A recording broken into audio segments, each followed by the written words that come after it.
Okay, hello everyone. We are ready. Hello. We are ready to begin the Finance Committee of the Detroit Water and Sewerage Department. It's 1 o'clock by my clock. We'll go ahead and call the meeting to order, and may we have a roll call, please? Listen, I don't. Chairperson Forte, Present. Commissioner Davis, Present. Commissioner Einhauser,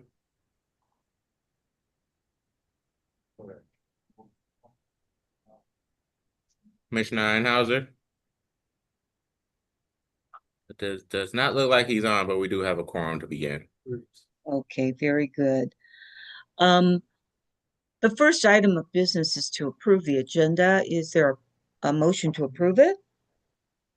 Madam Chair, I move to approve the agenda for today. Thank you, Commissioner Davis. I second it. All in favor signify by saying aye. All right. Aye. Any opposed? That motion is approved.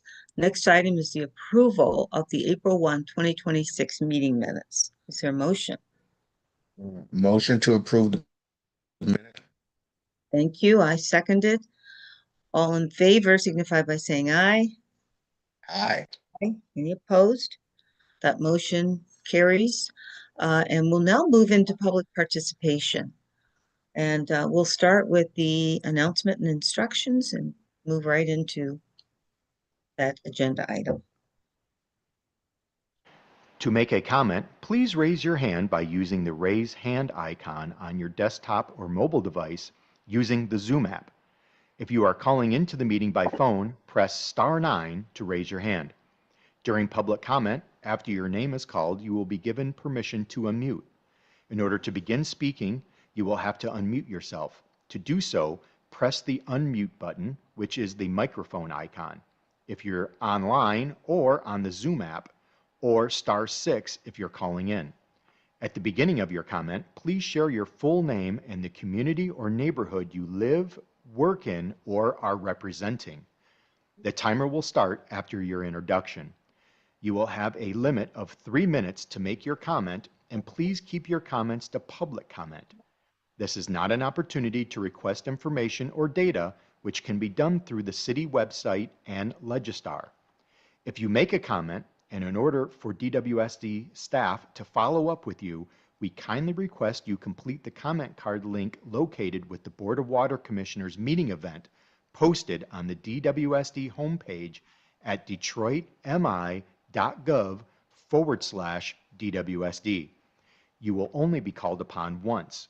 Once the chair closes public comment, there will be no other comments from the public, and all attendees will remain muted for the duration of the committee meeting.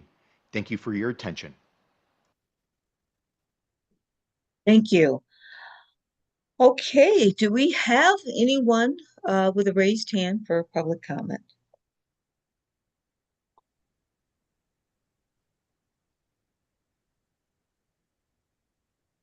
Madam Chair, we do have one hand raised at this time, Norel Hemphill. Thank you. Ms. Hemphill, the floor is yours. Yes, good afternoon. My name is Norel Hemphill, and I'm the Legal and Public Policy Manager at We the People of Detroit. I am making this comment for two reasons. Number one, I know we mentioned before, but is there a way that public comment can go at the end after presentations and reports so that the public can actually participate in the current meeting in a meaningful way? And then additionally, I know that the budget for 2027 for the for fiscal year 2026, 2027 was finalized. Do we know how much money will be available for water affordability? I know right now, um,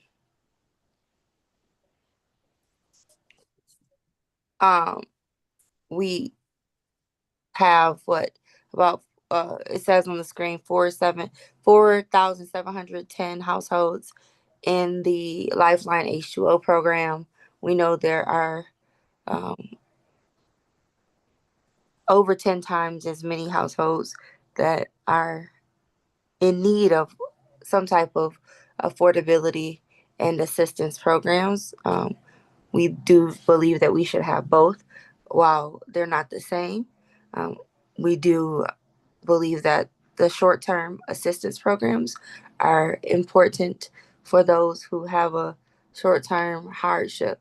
And then, of course, the affordability programs, water affordability programs, are integral for those households who are low income.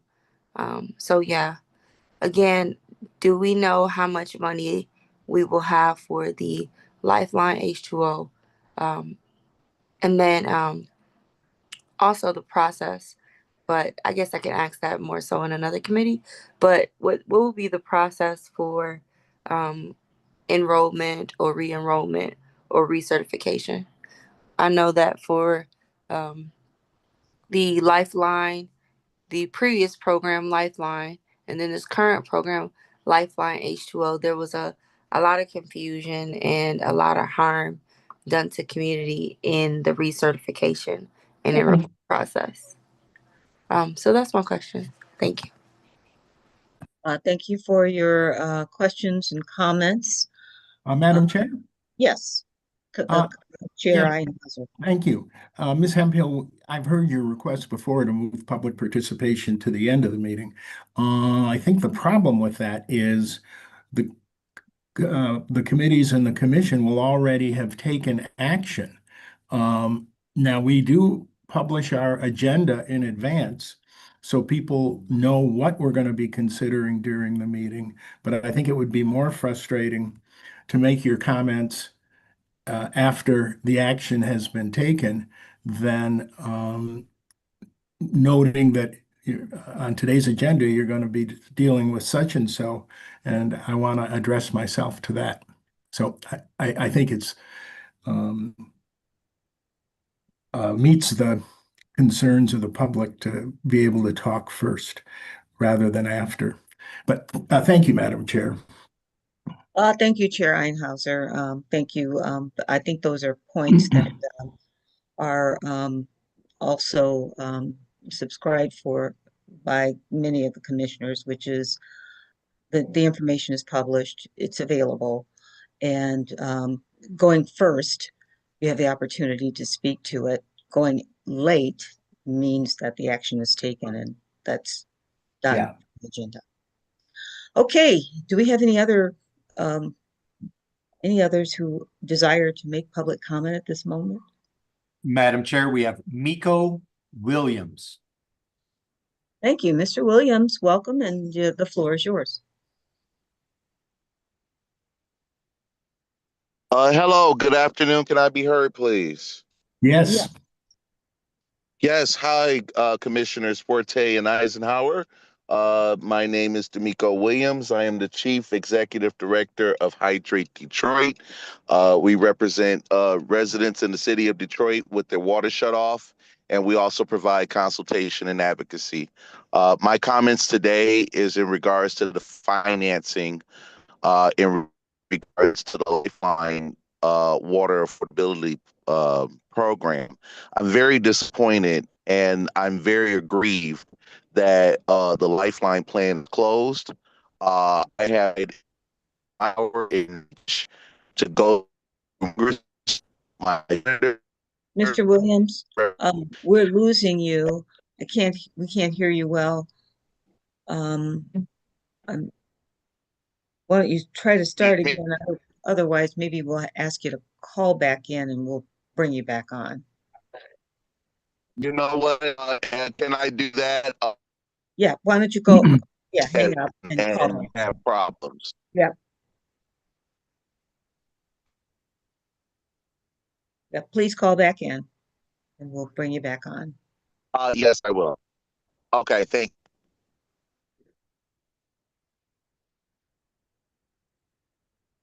Madam Chair, at this time, there are no other hands that are raised. Okay, thank you, Mr. Phillips. And Actually, do we want to, I'm sorry to interrupt, Madam Chair, but yeah. Mr. Williams has raised his hand once again. Do we want to try him? Yep. One more time? Okay. Let's try him again. All right. Mr. Williams,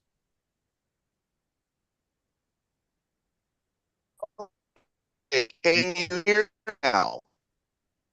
It's not much better. The reception Oh is, no, hold on 1 minute. okay, that's better. Okay. Oh my goodness. Uh, one of the things I hate Zoom about is you can't get a. Can you hear me now? Yes, we can hear you. You can start. I apologize. I'm under the one state antenna, and reception is always bad. So you really can't get upset, and I'm sorry at the office. If you can hear me, my name is D'Amico Williams. I am the Chief Executive Director of Hydrate Detroit. I did clients with their water uh, at risk of disconnection and shut off. Um, I'm trying to communicate about concerns about the Lifeline Water Affordability Program that has ran out of money and it's leaving customers with no resource of action. I'm worried that we are going to have people with their water shut off that are not going to be able to get their water turned back on because they don't have no assistance. From Wayne Metro, SER, the Michigan Department of Human Services, I've called all of the congresspersons, the senators, the state representatives in Lansing. I've also communicated this while I was at the um, while I was in a meeting with Stephanie Chang in regards to coming to this body and to present her water affordability bill along with the other lady, Emily Diffendorf, to present hers. And we need to have a working water summit to talk about these issues. Now, I believe, Chair Eisenhower, you can arrange a special meeting date and time for us to have these two representatives come to our water board meeting and to present their bills in front of the board and the director and to be heard about what we can do to get water affordability funding for the state and for the region. Also, how we can support these bills and how we can move about within the GLWA complex of Western Wayne County, Macomb County, and Oakland County and get their buy-in and support. We have talked about this before. It has not happened. I have reviewed months of water board meetings, including what you all have promised to say, and it has not happened because either we don't have the time or we're wrapped up in something else. But I am asking this committee if it can host a meeting, a working summit meeting with those two representatives to bring their water affordability bill so we can have them be heard by community, the public, and what we can do to support those bills to move in Lansing because water affordability is on the line. I don't want another summer of water shutoffs. I don't want another summer of people being in fear and intimidation that their water is going to be shut off in the hot temperatures. It is a public health and safety hazard. I really wish that this body of the committee would please consider that water is a human right, but we can also make sure that we are paying at a price that we all can afford so nobody is disconnected. Thank you for taking my comments and sorry for the bad delays in the thank you. No problem. We heard you well. Chair Einhauser, I see you on. Mhm. Did you have a comment? No, I don't have a comment. I mean, we would be happy to host the members of the legislature, and we can certainly extend an invitation. Let's take a look at that. Madam Chair, Yes, I'll be glad to make that request of Senator Chang. It's her legislation. thank you very much, Director Brown. Thank you. Okay, Mr. Phillips, do we have any others that are Madam wishing? Chair, there are no other hands raised at this time. Thank you. Thank you very much. Thanks to the members of the public who were willing to participate. We'll move on to item 6 on the agenda, communications. 6A, is there a motion? I would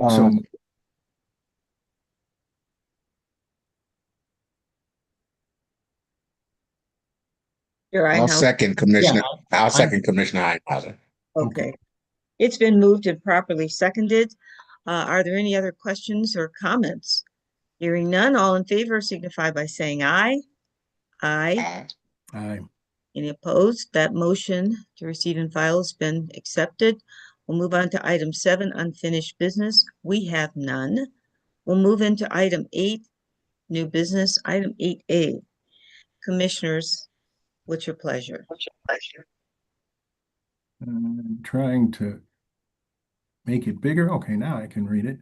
Madam Chair, I move that the committee recommend to the commission the approval of purchase order 3092376 with Interstate Truck Source, Inc. to provide 3 2027 14-yard dump trucks on the Mack Granite chassis for a total purchase not to exceed $891,820.77 and authorize the director to take other action that may be necessary to accomplish the intent of this vote. Yes, is there a second? Okay, it's been moved and properly seconded. Ms. Welch? Good afternoon, Board of Water Commissioners. This is a purchase that will support our fleet departments and our field crews. These trucks go out and they haul and remove spoil and bulk material to and from work sites during the operational repairs that are in the field. These trucks were previously approved by the CIP fiscal year 26 capital improvement budget, and they will be in addition to the current fleet. Interstate Truck Source has provided DWSD procurement with the sole source letter confirming that they are the only authorized manufacturer for max chassis truck builds. And at this time, procurement is recommending to the board for review and movement to full board for approval. Thank you. Are there any questions, discussion? Hearing none, all in favor of the motion signify by saying aye. Aye. Aye. Any opposed? That motion is approved. We'll move on to item B, 2026-102. Is there a motion? Madam Chair? Commissioner Davis? Yes, I move that the Finance Committee recommend to the full body that the director approve purchase order 3092384 with Interstate Truck Source, Inc. to provide one 2027 bricklayer truck on Mack MD7 chassis for a total purchase not to exceed the amount of $218,831.62 and authorizes the director to take such other action as may be necessary to accomplish the intent of this vote. Thank you. Is there support for the motion? Support. Moved and supported, and we'll ask Ms. Welch to provide some context for us. Yes, this is another sole source purchase. It does support our fleet department. It is, again, another part of the CIP capital improvement for fiscal year 26. This actual purchase will replace the current out of service inventory. This truck supports our field crews assigned to do maintenance, restoration, and repair work for manholes and catch basins throughout the city of Detroit. This truck is also designed with the Mack chassis, which is why it's a sole source purchase, which is a part of DWSD's current fleet standardization of their inventory. And procurement is recommending to the Finance Committee today for review, support, and movement to full board for approval. Thank you. Questions or comments? Hearing none, all in favor of the motion signify by saying aye. Aye. Any opposed? That motion is approved. We'll move on to item C, 2026-103. Commissioners. Yeah, Madam Chair, I move that the committee recommend to the commission approval of DWSD contract 6007811 with Tri-County International Trucks, Inc. to furnish parts and repair services for DWSD leak trucks and tractor trailers for a total amount not to exceed $250,000 for a term of 5 years and authorize the director to take such other action as may be necessary. Thank you. Is there support for the motion? Support. It's been moved and properly supported. Ms. Welch?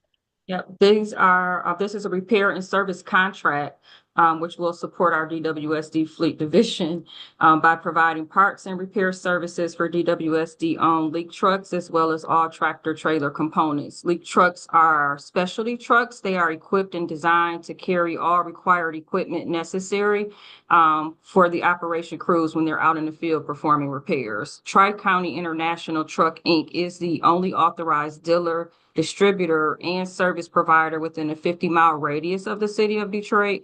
Procurement has received a sole source letter from the vendor, which is current and confirms that they are the only authorized dealer for these specialized pieces of DWSD fleet and equipment. And at this time, procurement is recommending to the Finance Committee for review and movement to full board for approval. Thank you. Are there any questions or further discussion? Hearing none, all in favor of the motion signify by saying aye. Aye. Aye. Any opposed? That motion is approved. We'll move on to item D, 2026-104. Commissioners, Madam Chair, Commissioner Davis. I move that the committee send to the full commission for the director to approve DWSD contract number 6007815 with Santoro Inc. to furnish parts, repair, and refurbishment services for DWSD-owned heavy-duty trucks, cranes, and construction equipment for a total amount not to exceed $2,250,000 and a term of 5 years. This also authorizes the director to take such other action as may be necessary to accomplish the intent of this vote. Thank you. Is there support for the motion? Yeah, I support. Moved and supported. Ms. Welch? This contract also supports our fleet division with all heavy-duty asset repairs and parts. In addition to the repair services, this vendor is authorized to provide refurbishment services and parts, which aid in the extended life cycle of our heavy-duty dump trucks, cranes, and other various pieces of DWSD-owned construction equipment. Centauro is the only authorized vendor for Monroe custom body utility trucks and equipment, and they have also provided a copy of the current sole source letter, which indicates such. Procurement at this time is recommending to the full board recommending to the finance to move the full board for approval. Again, these are parts and service contracts that do prepare repairs for warranty work and provide service and or parts for most of our custom built assets, which support our field crews when they go out. So it may have just things that hold various pieces of equipment. They may be able to hitch certain trailers and different things like that. So procurement is recommending it to the board for approval. This is a 5-year contract. It has roughly an annual span of about $450,000 per year. Thank you. Are there questions or comments? Hearing none, all in favor of the motion signify by saying aye. Aye. Aye. Any opposed? That motion is approved. And we'll move now to item E, 2026-105.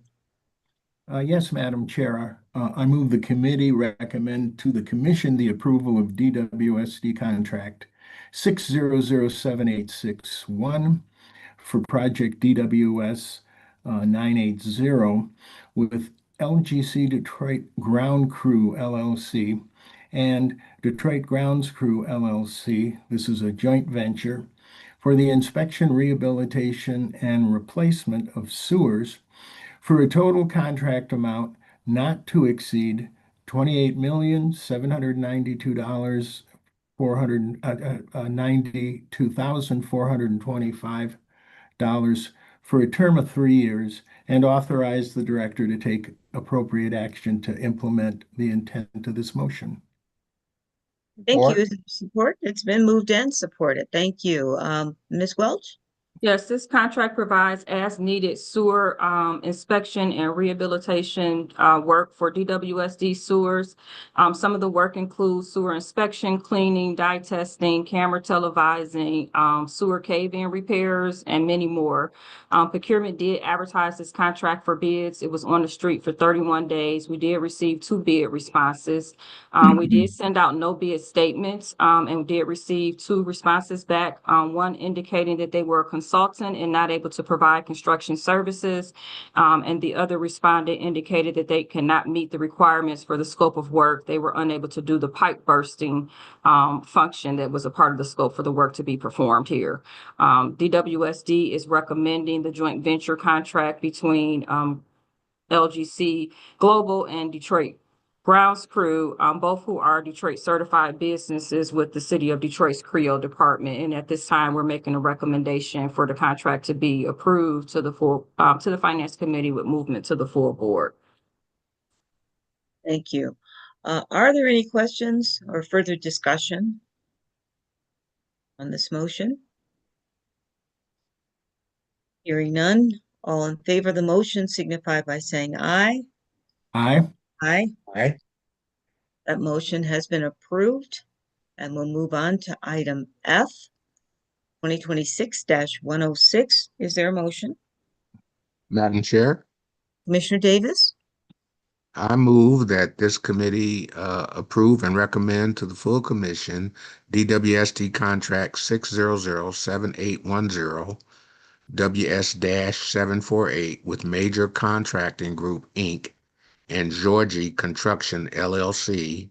I'm sorry, Georgie Concrete LLC, joint venture for water system improvements in the Palmer Park, Denby, and Maple Ridge neighborhoods in Detroit for a total contract amount not to exceed $12,675,042 and a term of 2 years. This also authorizes the director to take such other action as may be necessary to accomplish the intent of this vote. Thank you. Is there support for this motion? Support. It's moved and supported. Ms. Welch? Yes, this contract supports DWSD's ongoing water system distribution replacement program to help cure our aging infrastructure. Under this contract, the vendor will replace or rehab approximately 27,000 linear feet of water main, including other required water assets such as the lead service lines, gate valves, hydrants, and other water assets that are attached. Procurement advertised this contract for bids for 35 days. We received 2 bid responses back. We did send out no bid responses, but we have not gotten any feedback from those yet, so they are not included in the board documentation that you see before you. However, procurement is recommending that Major Contracting and Georgie Concrete, as the lowest equalized bidder, be awarded this contract as a joint venture. Both of these also hold various Detroit certified business certifications with the Office of Creole. And at this time, procurement is recommending to the Finance Committee for review and support with movement to full board for approval. Thank you very much, Ms. Welch. Any further questions, comments? Hearing none, all in favor of the motion signify by saying aye. Aye. Any opposed? That motion has been approved. Okay, we're going to move on to item G, 2026-107, and I'll ask our CFO, Mr. Rahman, to present the finance presentation. All right. Good morning. Good afternoon, rather, commissioners. And good afternoon, Madam Chair. Istikur Rahman, Chief Financial Officer, DWSD. Today is the presentation for the February 2026 financial review. We jump right into the first slide. This is a summary of our, the first 3 slides, a summary of our cash and investment positions. On a system-wide basis, our cash and investments in all our categories, operating, improvement, extension, trust accounts, as well as the construction accounts, amounted to $240.7 million as of February 28, 2026. 85.1 million of that 240.7 is in the water fund, and 155.6 is in the sewer fund.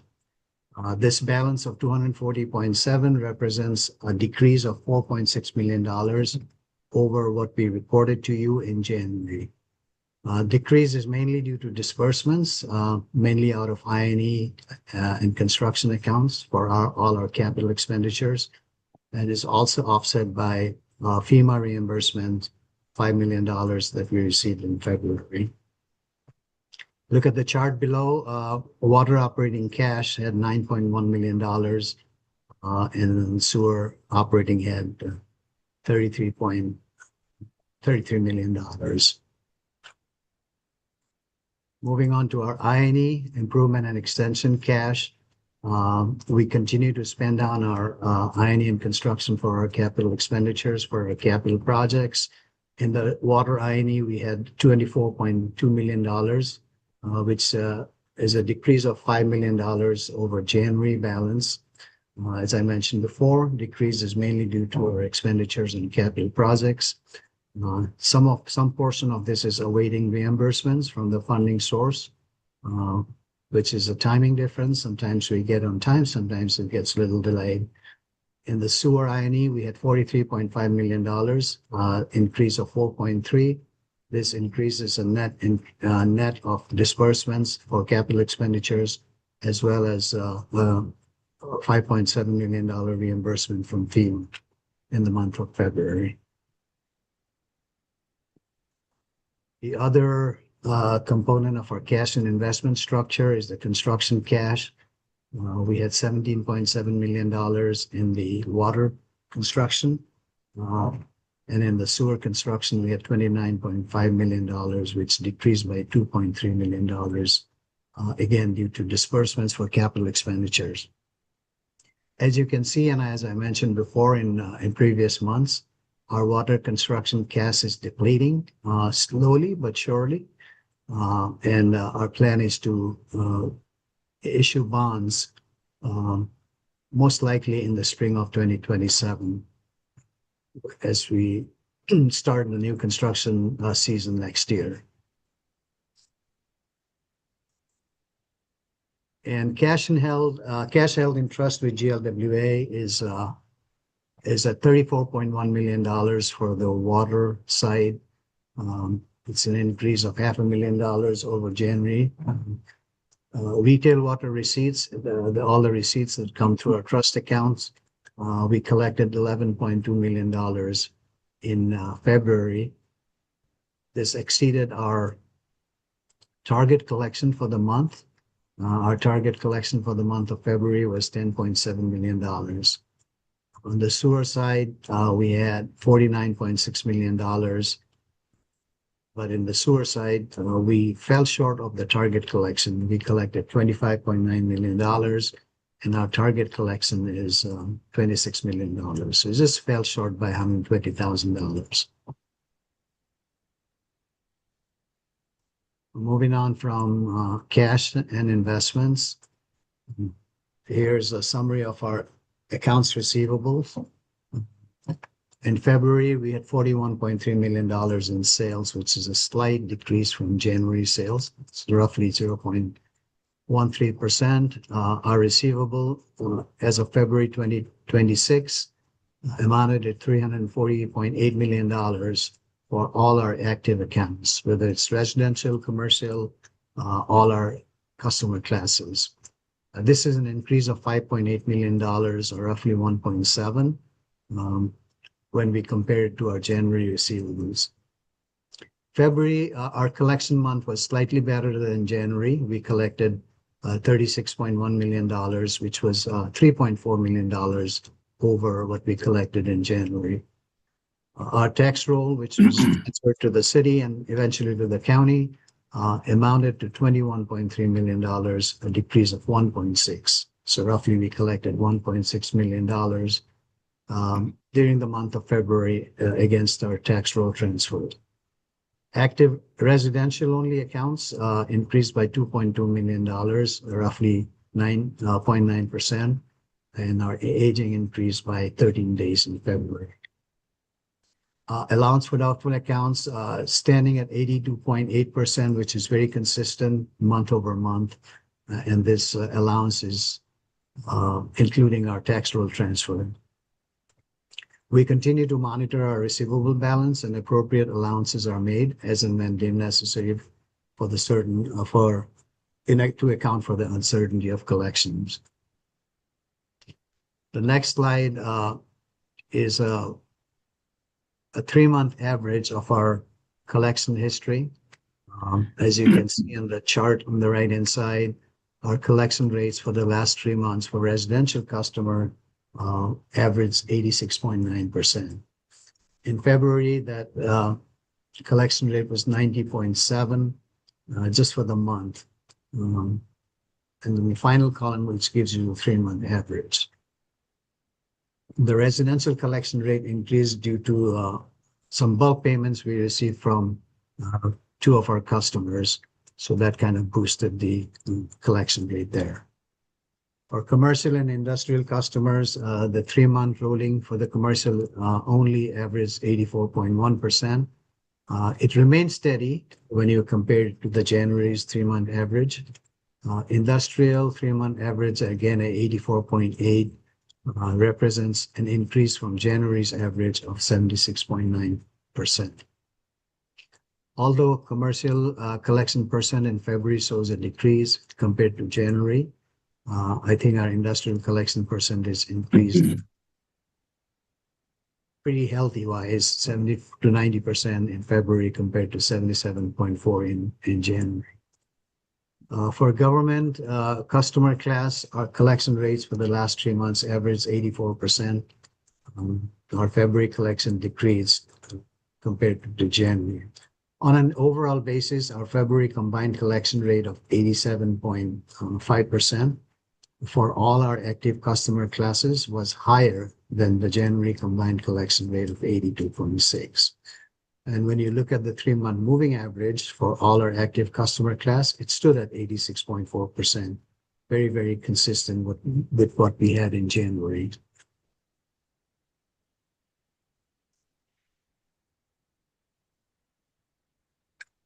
Now we move on to our metrics and revenues for our water as well as sewer and drainage sales category. In February, our actual volume for water sales actually exceeded the monthly budget by 3.5%. But when you compare it to January, it was down by 0.7%. And then also when you compare the similar month last year, it was over that threshold by 0.9%. On an overall basis, our year-to-date actual water volume was 1.6% above the budget. When you look at the commodity revenue, it exceeded the budget for the month by 3.8%. But when you start comparing with the previous one, it was 1.5% lower. But same period last year, we are 1.6% above. On a year-to-date basis, our commodity revenue was 1.1% above the seasonally adjusted budget. Looking at the water survey charges, both the metrics and the revenues, in February, our actual meter equivalence was steady when you compare it to the budget for the month. And with actual January equivalence was 1% below last year's equivalence. On a year-to-date basis, we are ahead of the budget by 0.4%. The related water service revenues exceeded the budget by 0.5%, was slightly below last month, but again, 2.4% above the same period in 2024. On a year-to-date basis, actual water service revenue exceeded the budget by 0.5%. So for both the water commodity sales as well as survey charges, we are very, very close to what we had forecasted or budgeted for, with a percentage difference very well within 2%. So we expect this trend to continue for the rest of the months in the fiscal year. Moving on to the sewer side, our actual volume for sewer the volume fell short of the budget by 1.8%. And it was also lower when you compare it to the same period last year by 3%. But when you compare it to January, it was 0.3% higher. On a year-to-date basis, the volume was 1.6% below the budget for the sewer commodity matrix. Looking at the revenue side, we also fell short along with the volume. For the revenue side for the month, we fell short by 2.6%. But we are 1.2% higher when we compare it to last year. On a year-to-date basis, our commodity revenue was 2.5% below the budget. Again, something that we look forward, hoping that by the end of this year, we'll be even closer to the budget than where we are right now.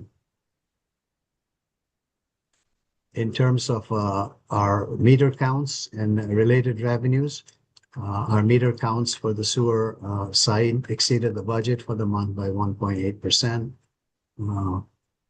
And we were just 0.2% below the actual January. On a year-to-date basis, sewer counts exceeded budget by 1.9%. The related revenue for the survey charge for the month of February, we exceeded the budget by 1.8%, slightly lower again when you compare it to January, and about 2% lower than what we had in February of 2025. On a year-to-date basis, we are exceeding the budget for our survey charges revenue by 1.8%. And the last slide here today is on drainage charges. Our February actual BIA, which is the billable impervious acreage, we fell short of the budget for the month by 2.8%. That was very steady when you compare it with January's BIA, and was actually 0.4% above February of last year. On a year-to-date basis, our BIA was 3.2% below what we had expected. The drainage revenue connected with the BIA also fell short by 4.2% for the month. But when you look at January, we were 0.3% higher. And also 3.3% above the February of 2025 actual revenue. Summarizing for the year, our drainage charge revenue is 3.7% below budget. Several factors contribute to that number. The adjustments we make on a month-to-month basis for the BIA also contributes to that, as well as the credits that we offer our customers, both for residential credit as well as green credits that all combine and contribute to the final revenue numbers for drainage. That concludes my presentation for the month of February. Glad to answer any questions. Thank you very much. As usual, very comprehensive. Are there questions or comments? Okay, hearing none. Thanks again, CFO Raman. We'll move on to ask you, are there any updates to the planning calendar? Madam Chair, there's no update to the planning calendar. Thank you. We don't have, well, let me ask, are there any other matters to come before the committee? Hearing none, our next meeting is scheduled June 3rd of 2026. Is there a motion to adjourn? I so move. Move, Madam Chair. Support. It's been moved and supported. We are adjourned. Thank you. Thank you.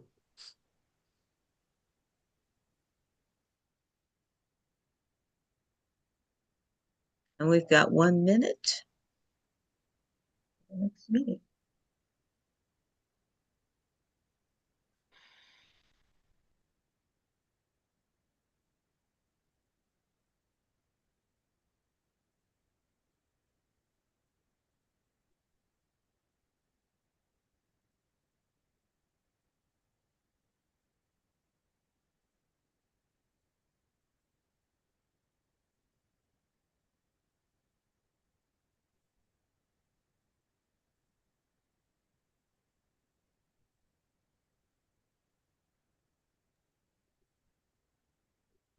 Okay, I am showing that we are at 1:45 p.m. and we will go ahead and call to order the Audit Committee meeting for today. And the first item is the roll call. May we have a roll call, please? Chairperson Forte, Present? Commissioner Einhauser, Present? and Commissioner Fagade. Present. Hey, Madam Chair, we have a quorum. Thank you. Thank you very much. The next item we have is the approval of the agenda. Is there a motion to approve? I so Ma- move. I second. Moved and properly seconded. All in favor signify by saying aye. Aye. Any opposed? Motion is carried. The next item we have is to approve the meeting minutes of April 1, 2026. Is there a motion? I move, Madam Chair. Thank you. Is there support? Moved and properly seconded. All in favor signify by saying aye. Aye. Aye. That motion has been approved. We're going to move into public participation. We did just have the announcement. I don't think we need to repeat it. But what I'll ask, is there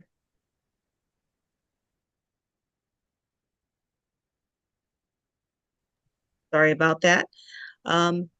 Do we have those that are in the queue for public participation? Madam Chair, there are no hands raised at this time. Okay, going once, twice. Okay, we will close public participation and we will move on to communications. We have none. Item 7 is unfinished business. We have none. Item 8, new business. We do have 2026, item 8A, 2026-108. This is the presentation of the internal audit charter. And we have a motion that's prepared. Is someone willing to make the motion here?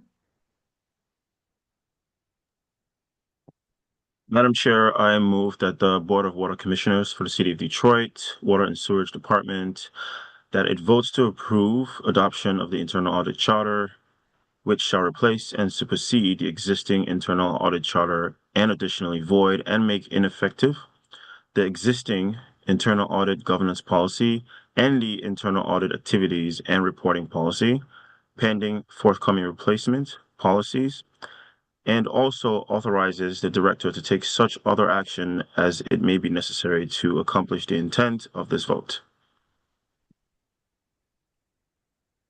Support. It's been moved and properly supported. We'll now ask the sponsor here, Ms. Camarino, to present to us.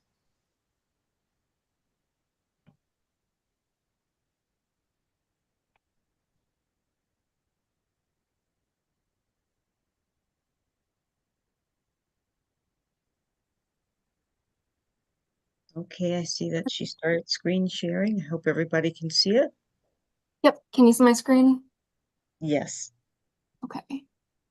Yep. So good afternoon, commissioners. Nice to see you. Samantha Camarina, Internal Audit Manager.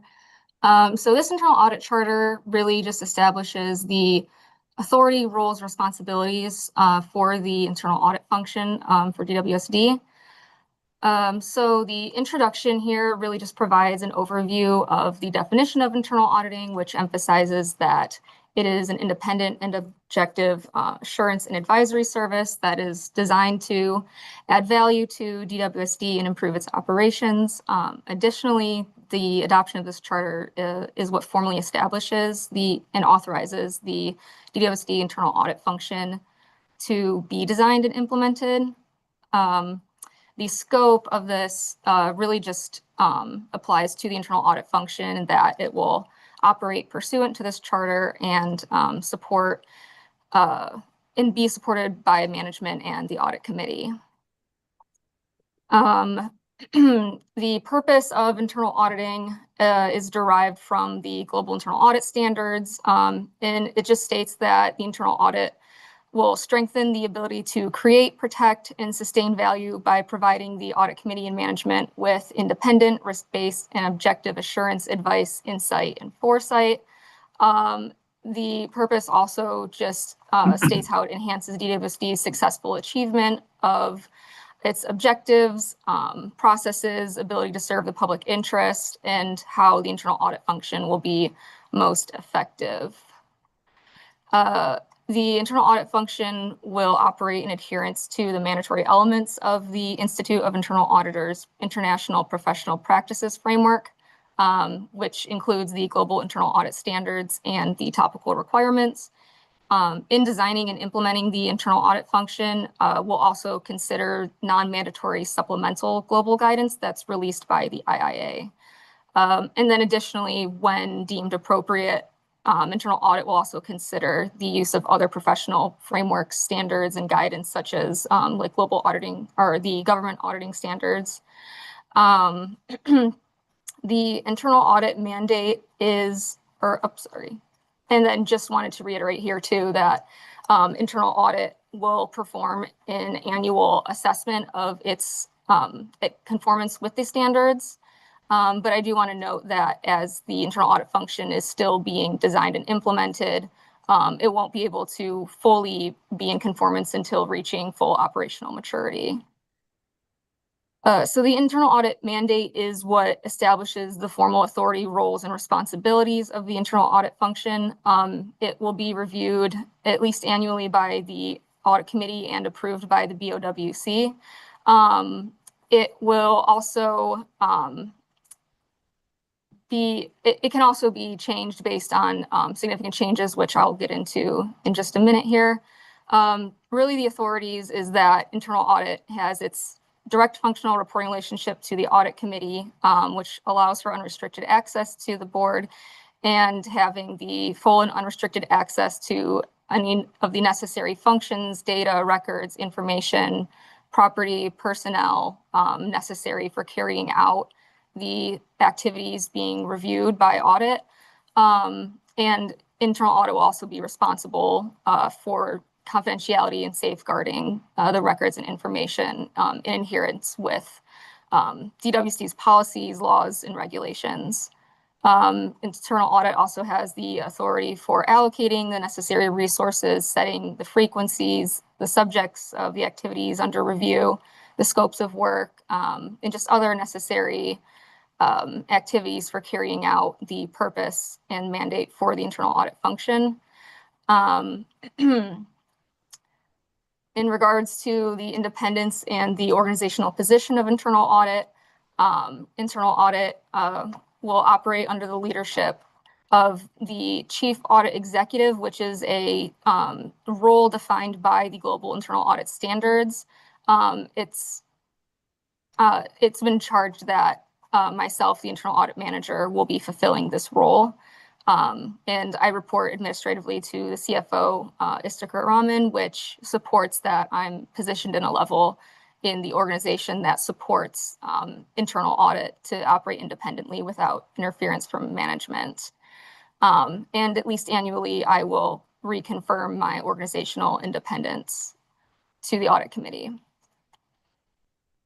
So as I mentioned, there can be significant changes that may require a potential change or discussion for the internal audit mandate, such as significant changes in the Global Internal Audit Standards or topical requirements, significant reorganization of DWSD's governance or operational structures, personnel, reporting relationships, business functions, etc.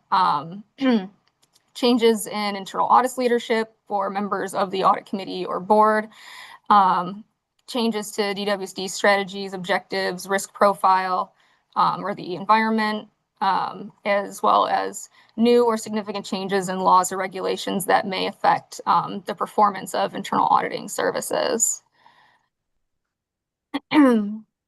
So oversight of the internal audit function is performed by the audit committee. The roles and responsibilities for the oversight of internal audit are defined throughout the audit committee charter, which was approved last month by the board. So the primary roles and responsibilities for internal audit is maintaining the ethical standards of the global internal audit standards, as well as DWSD's ethical expectations, maintaining objectivity and ensuring that internal audit remains free from all conditions that threaten the ability of internal auditors to carry out their responsibilities in an unbiased manner. And if any impairment were to occur, it would be disclosed to the necessary parties. Additionally, internal auditors won't have any direct operational responsibility or authority over the activities that are under review. We will not implement internal controls, develop procedures, install systems, etc., which are the responsibilities of management. Internal audit's objective here is to really just provide recommendations that are then implemented and carried out by management. So in managing the internal audit function, which is really just carrying out the activities for internal audit that are necessary to fulfill the purpose and the mandate for our function, these are just a lot of, specific, detailed steps for those activities to be carried out at a high level. Really, it's just the development of a risk-based internal audit plan, which includes all of the projects and activities to be under review. That plan will be reviewed by the audit committee and approved by the board, and can be adjusted as necessary for significant changes in risk. The plan will also be in alignment with DWSD's strategic objectives and priorities. Additionally, internal audit will carry out the audit activities, will work with management on issuing recommendations, and internal auditors will have the necessary competencies and knowledge and skills requirements for carrying out the activities that they are responsible for performing. Additionally, just the consideration of emerging trends in the risk environment, developing methodologies, and being in adherence to any necessary policies and procedures that are developed to help support the internal audit function.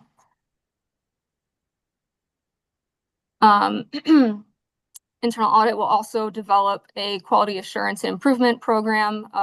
This is really just an annual self-review for the conformance with the global internal audit standards, the performance of internal audits, success in achieving its objectives and continuous improvement, as well as compliance with laws or regulations that are relevant to internal auditing.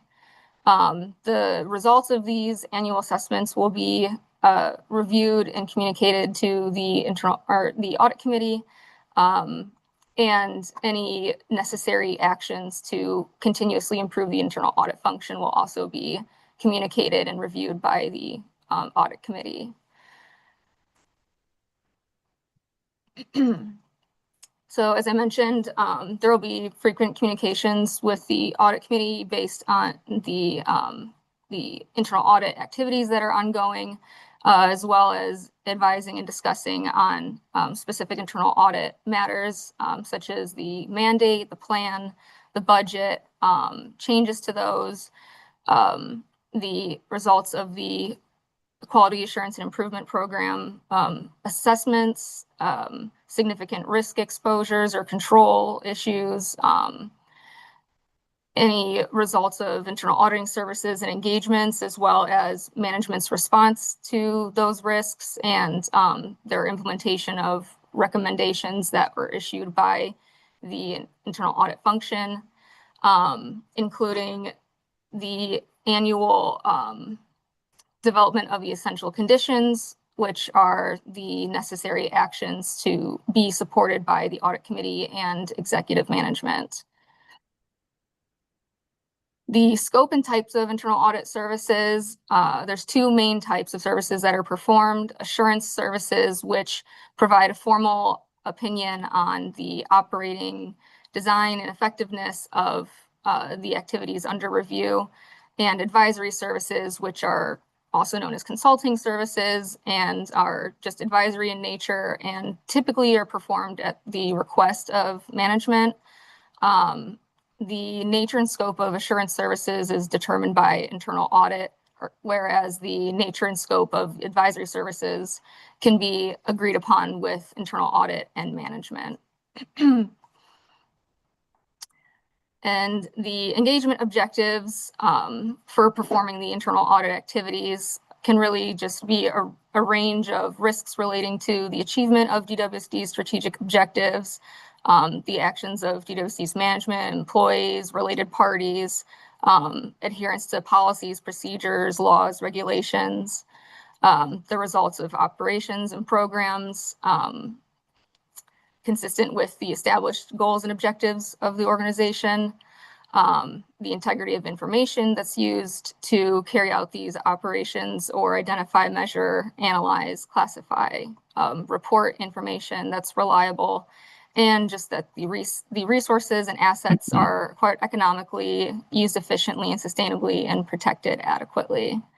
And that concludes the core elements of the internal audit charter. Are there any questions or items that you'd like to discuss further? Thank you very much, Ms. Camarina. I do see that Commissioner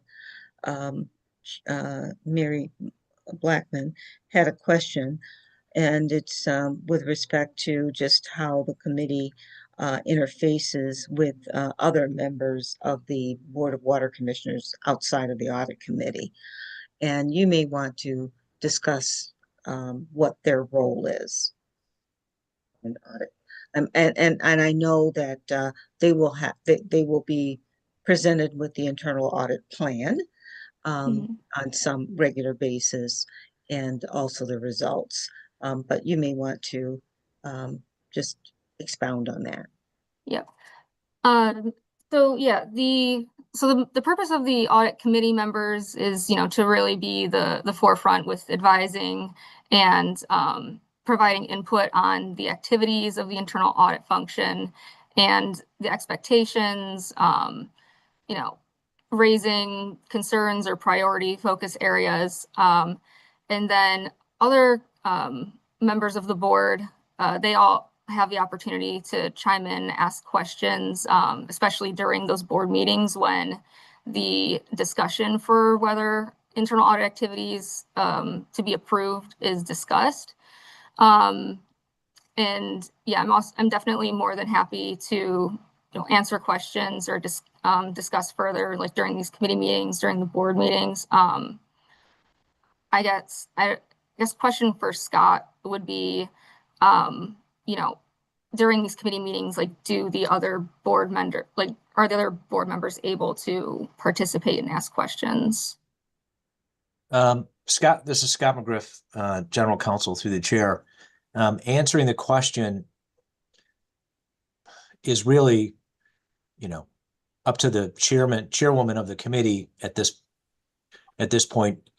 The audit committee is handled like any other committee, and to the extent that a commissioner would like to appear or participate in a committee to which they're not a member, they're certainly able to do that. They're part of the board, but the committee itself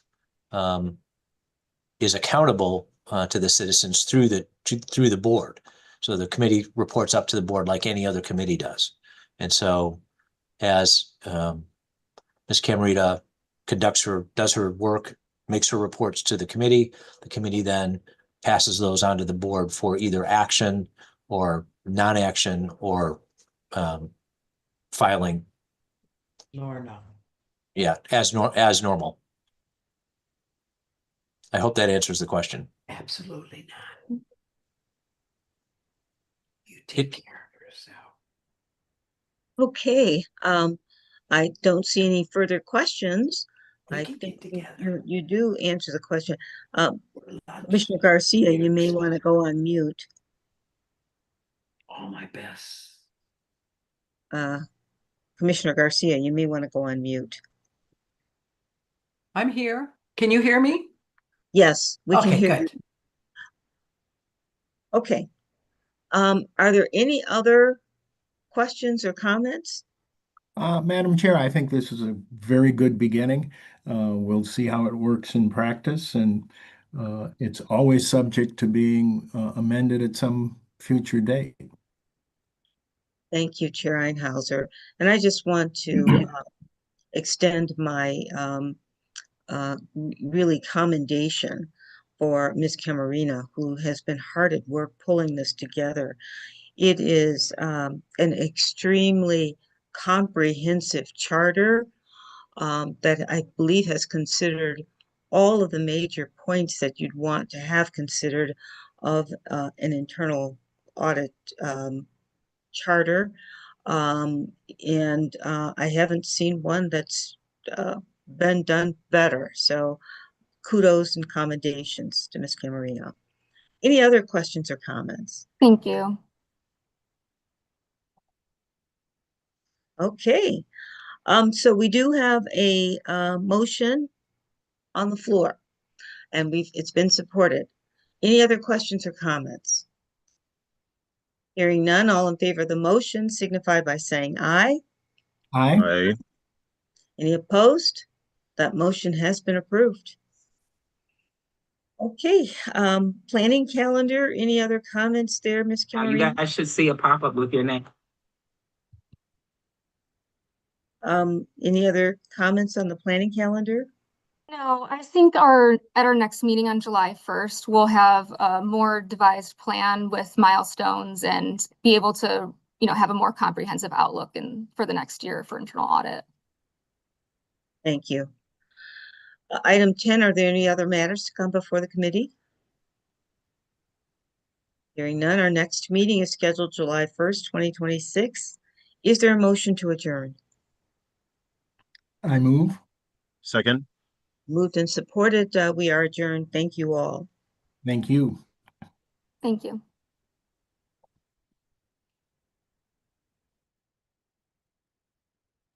May I be heard?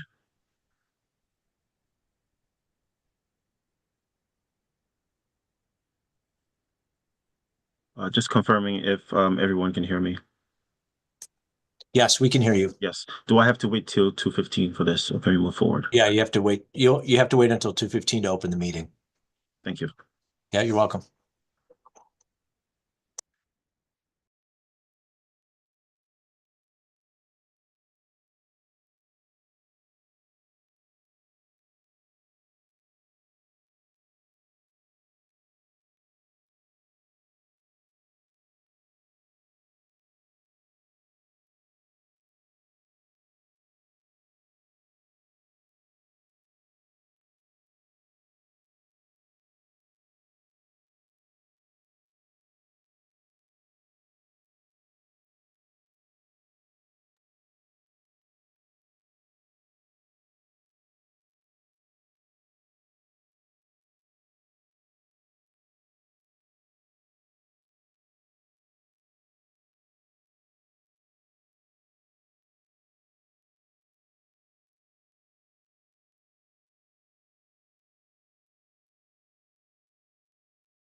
All right, it is 2:15. May we have roll call, please? Well, call to order the meeting. May we have roll call? Chairperson Fagade, Present. Commissioner Davis. Commissioner Davis. You're on mute if you're speaking. Commissioner Garcia.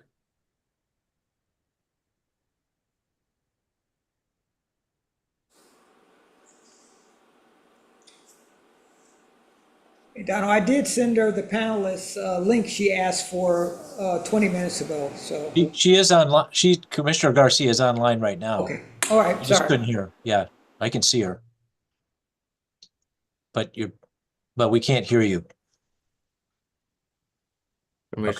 Commissioner Garcia. Yep, she said yes, she's here. She said yes. All right, we have a quorum. Thank you. I will go on to the first item of business, approval of the agenda. Do we have approval?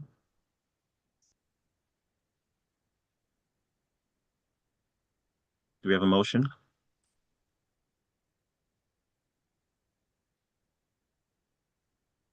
I think Commissioner Garcia motioned it.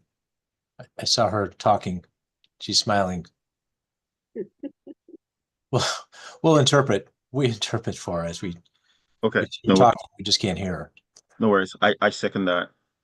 So moving on to the next item, may we have a motion to approve the minutes of April 1st, 2026?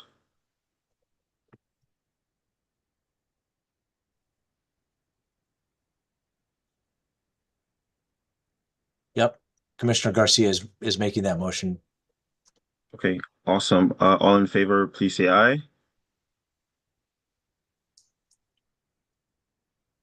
And Commissioner Garcia gave her approval for that as well. Awesome. Any opposed? Guessing none. Motion approved.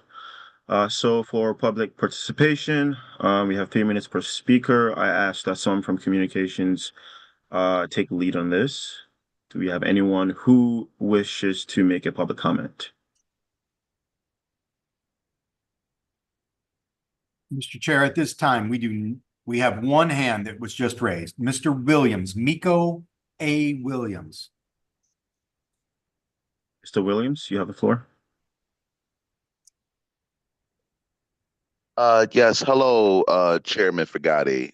My name is D'Amico Williams. I'm the Chief Executive Director of Hydrate Detroit. We do consultation and advocacy on water policy.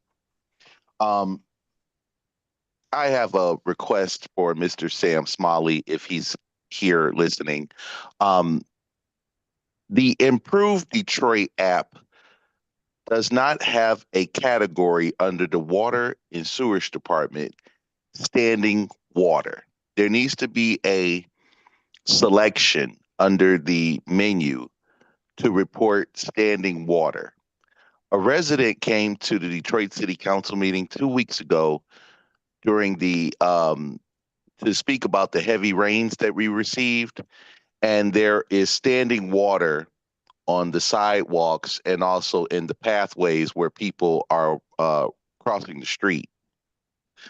I have used the Improved Detroit app to report standing water,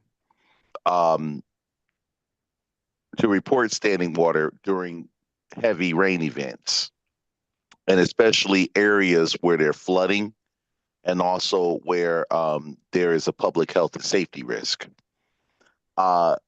If you could please work to add that category to report standing water, where residents, if they see standing water in the street from a backup of the basin, sometimes we don't know where the basins are, if it's on the side, the front, the drains where you need the water vacuum hose to suck out some of the debris in the drains.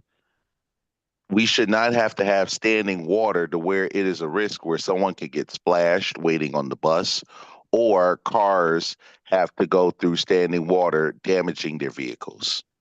if there is any way that we can put a category under the Improved Detroit app for the Water and Sewage Department for residents to report standing water and also to include reporting standing water on the website and by telephone, so that crews can go out and fix the problem.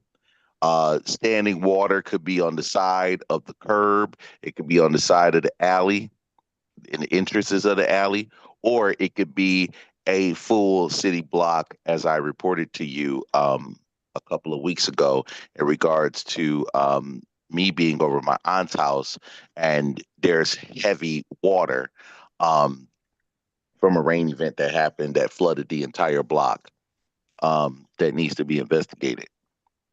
Um, that's all I wanted to say, and thank you for taking my comment. Have a great day. Thank you for the comment, Mr. Williams. Deputy Director Sam Smalley, we will review the available choices on the Improved Detroit app and either provide clarification or, as you suggested, add a category of standing water. So thank you for the input. Thank you, Deputy Director, and thank you, Mr. Williams. Do we have any other public comments? Mr. Chair, we have another hand raised. Norel Hemphill. Ms. Hemphill?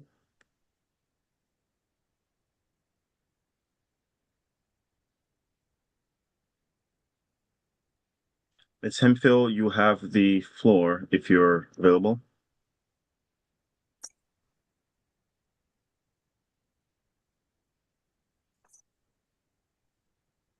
Can I be heard? Yes, you may. Okay. Good afternoon. Talking about, we the people of Detroit. I just wanted to make a couple of quick comments.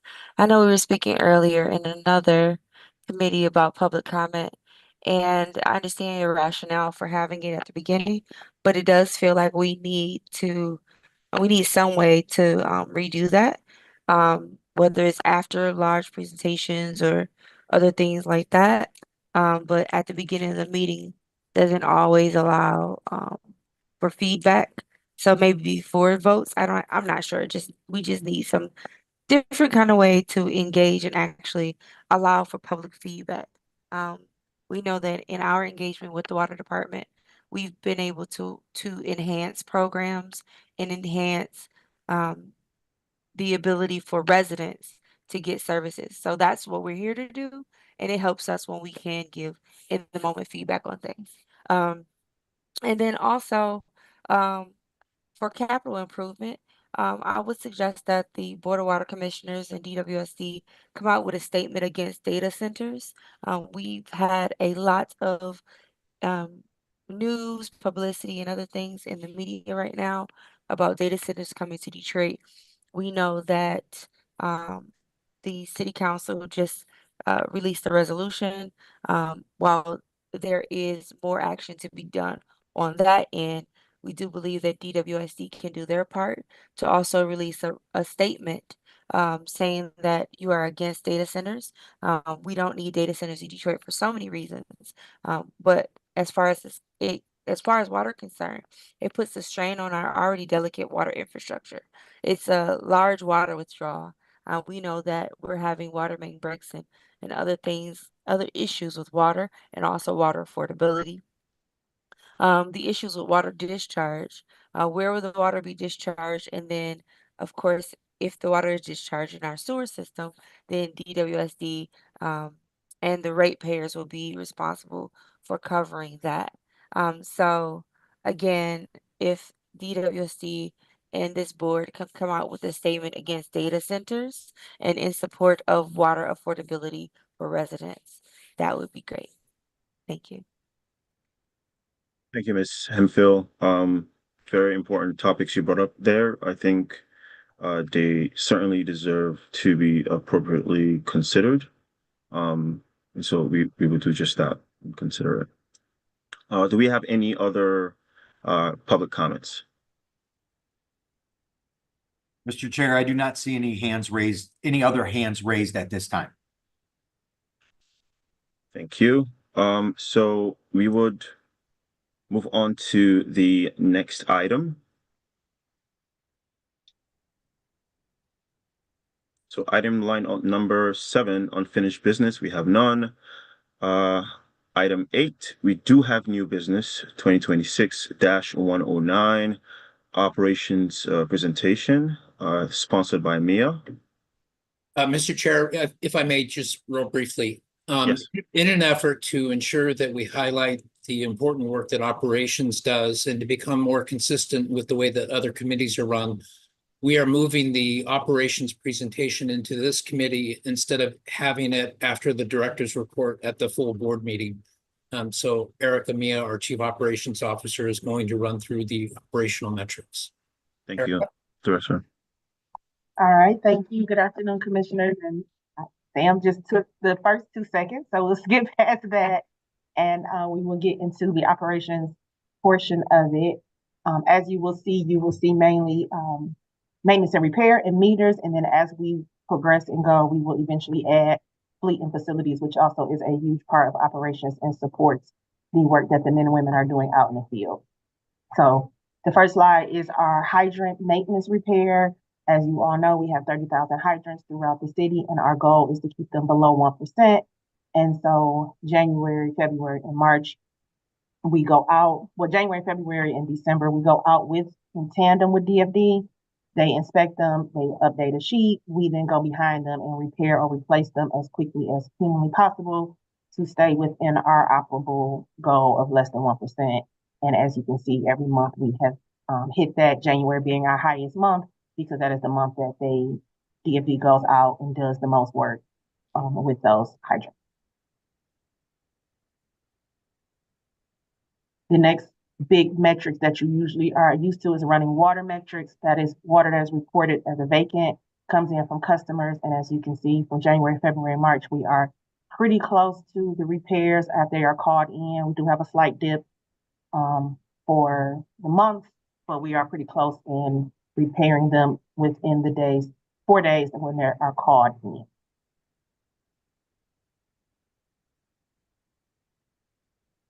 Next is our favorite topic, water main breaks. And as you all know, February was our hardest month. It was our coldest month, but the teams did a really good job of getting those repaired within 4 days. As you see, February was our hardest month with 325 incoming and 276 repaired within the 4 days. And then we dropped down to 221 for the month of March. When you see the next few months, April and May, there should be a dip as well. So kudos to the teams who are out there doing all the extra water main repairs. Next is our annual catch basin program. This program was started by Deputy Smalley back in 2017.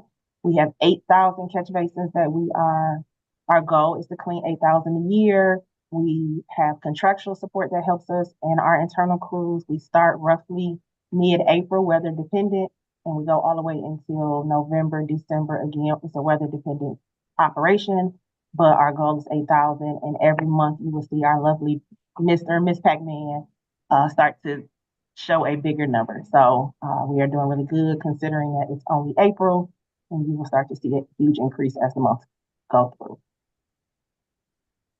The next metric that we are really proud of is our 600 sewer mile cleaning per year. We exceeded that last year. Our goal is to exceed that again this year, but that is also with the help of contractual support and with the support of fleet, who helps us keep the trucks out and running. So thank you to everybody who helps us get this number. Our goal is to get 600 by November, and I am more than hopeful and sure we will make that number, if not exceed it.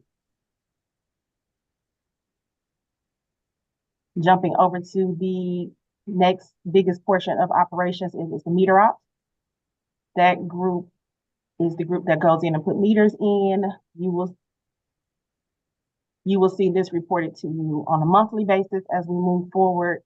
And as you can see from what was presented and showing on the screen, what is scheduled, what's completed, and then anything that is non-completed due to either a customer action or something of our nature. But numbers are going in the upward position, so we are happy about that, and we are getting a roughly 500 work orders a week, and we plan and hope to increase that number. And then our last slide, just wanted to show you Our goal every year is 12,000, and meters exceeded that goal with 13,159 last year of meters of all sites, and we were super ecstatic about that group. And we are putting efforts to increase training and increase personnel in that group so they can even exceed that number if we are possible. But the goal is 12,000 for them this year, and we just wanted you to see the different sizes and the different work that the crews are out there diligently doing on behalf of the department. And that is it for operations. As I stated, we will have some different metrics going forward, and based on season, we'll have different things. But if there's something you would like for us to display, or if there's any questions, I'm happy to answer. Mr. Chair, if I may. Yes, please.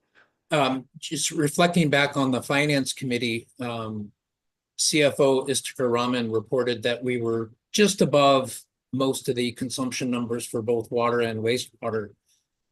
His budget assumed growth. The slides that Ms. Mia just showed confirm that Detroit is continuing to grow by adding approximately 20 new metered accounts net every week. That's a significant number. It just supports that Detroit is continuing to grow. So I just wanted to tie those two pieces together. Thank you so much, Deputy Director Smalley. And thank you for that really great presentation, Erica. Great job on that. Next item, we have planning calendar. Do we have anything for the planning calendar? No. There are no changes, Mr. Chair. Awesome. Other matters? Okay, so next meeting is scheduled for June 3rd, 2026. Can we move to adjourn?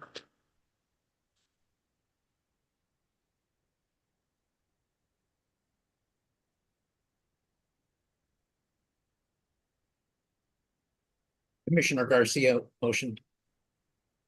Second, meeting adjourned. Thank you.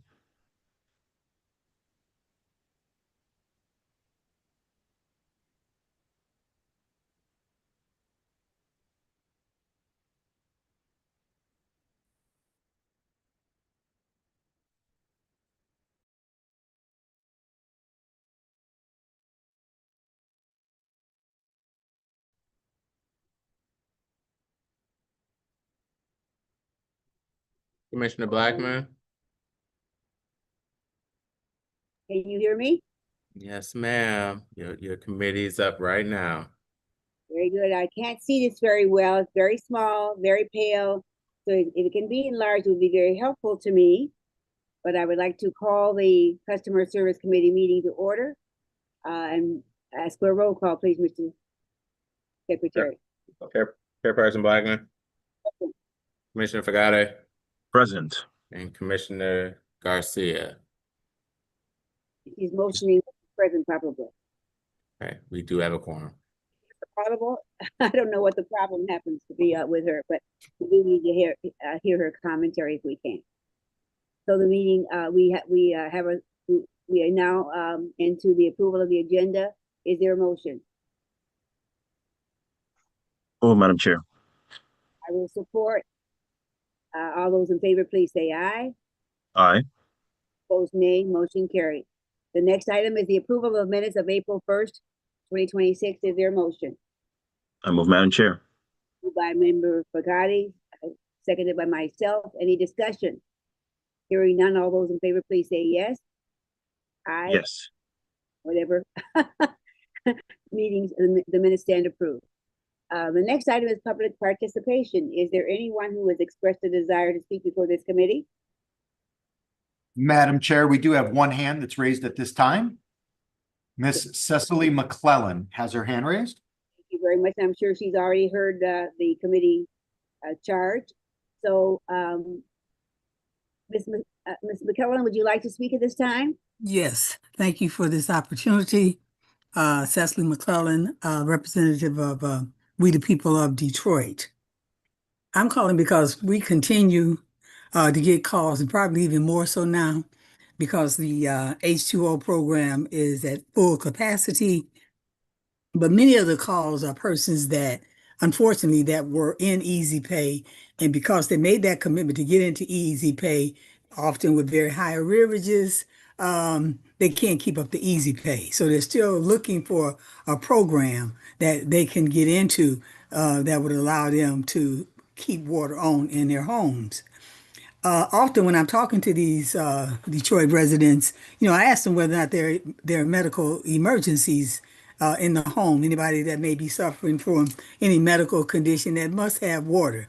And in general, if you're diabetic, if you're taking medication, you need to have water in your household. Many said they have even indicated that when they've called in, just expressing, that they have medical issues and they want to hope that their water is not turned off. But on no occasion has anyone that expressed this stated that the water department or the customer service representative indicated that there's a medical emergency component inside of the DWS rules. And I think that's crucially important because, many residents could benefit from this. And my understanding is that it is 28 days and that you have to supply a letter from your doctor, to the water department, and that your water will be restored within 24 hours. And you have those 28 days to hopefully negotiate, find some other source to help pay your bill. But at least it provides you with a window. And you can do this at least once a year. So I know that often the residents are telling me that there are medical issues that are occurring in the home. And so it's my hopes that the customer service reps are making our residents aware of this program so they can take avail of the program and at least get those 28 days while they attempt to look for resources, borrow the money or whatever to keep their water on. There is a bill that was presented on the federal level, HR 8254, and it was presented by Representative Talab as well as Dingle, and there are other representatives, and it is for water affordability. And it views water as a necessity, no less a necessity than food that you get with the SNAP program, no less a necessity as it is for the LIHEAP. We need to support this House bill. Thank you. Ms. McClellan, is there anyone else who has requested a desire to speak before the committee? Madam Chair, there are no other hands that are raised at this time. Thank you, Mr. Phillips.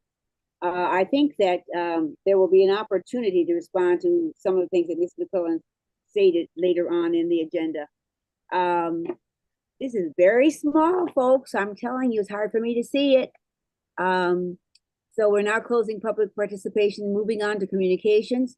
Under communications, item A is 2026-110, receipt of correspondence. Is there a motion? Is there a motion to receive and file? Move, Madam Chair. Moved by Member Pagani, seconded by probably some movement of the head from. Yes, Commissioner Garcia has seconded the motion. Thank you very much. Been properly moved and supported. Any discussion? Hearing none. All those in favor, please say yes. Yes. Aye. Commissioner Garcia has indicated her hand as. Thank you so much. The next item is unfinished business. We have none. New business, customer service presentation. I understand that's not going to be by Mr. Phillips, but by someone else today. Mr. Phillips, are you introducing the presenter? Madam Chair, I will be yielding the floor to Ms. Kimberly Crowell. Good afternoon, Commissioners. Kimberly Crowell, Customer Service Manager. How are you guys this afternoon? Member Crowell, and we're very good. Remember, this is Miss Crowell. Please continue. Okay, thank you. Next slide, Matt, please. Thank you. During the month of April, customer service, we handled nearly 54,000 calls and just under 6,600 email inquiries. We had nearly 60,800 total customer touch points, which averages to about 2,500 customers per day. Across all of our channels, including our calls, our emails, and our customer service self-service portal, We supported nearly 145,000 customer interactions. Next slide. Our average speed of answer was 17 minutes and 23 seconds. Our emergency line was answered in 6 minutes and 46 seconds, and our non-emergency line was answered in 23 minutes and 29 seconds. Even with the increased wait times, the team, again, we remain focused on delivering quality service. Our customer service satisfaction score was at 82% for the month of April, and we have now exceeded that goal for 32 consecutive months. First call resolution was at 72%, which shows that we are still resolving the majority of our customers' concerns on their first interaction. Next slide. Cool, Ms. Crowell. I want to make sure that I give committee members a chance to ask questions as these slides are presented. Are there Okay. this particular part of the report? Let me just say, you know, I continue to commend customer service for the high satisfaction rate and the first call resolution percentage, where we are still exceeding our goals in both categories, in all those categories. So I know under this, there are many circumstances under which we are challenged to be able to meet those statistics. And so I'm commending everyone in customer service for the work they do to keep our customers not only satisfied, but handling their conditions and their situations. So thank you. Next slide.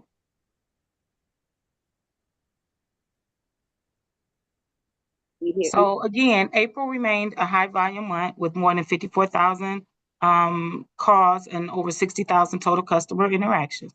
And despite our staffing challenges, the team improved our average speed of answer from March and maintained strong customer service performance.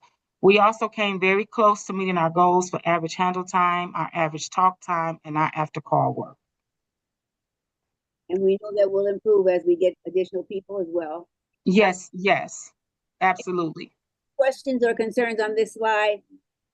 Just saying that, you know, we appreciate the effort that customer service representatives are putting forth to try to meet all of our objectives.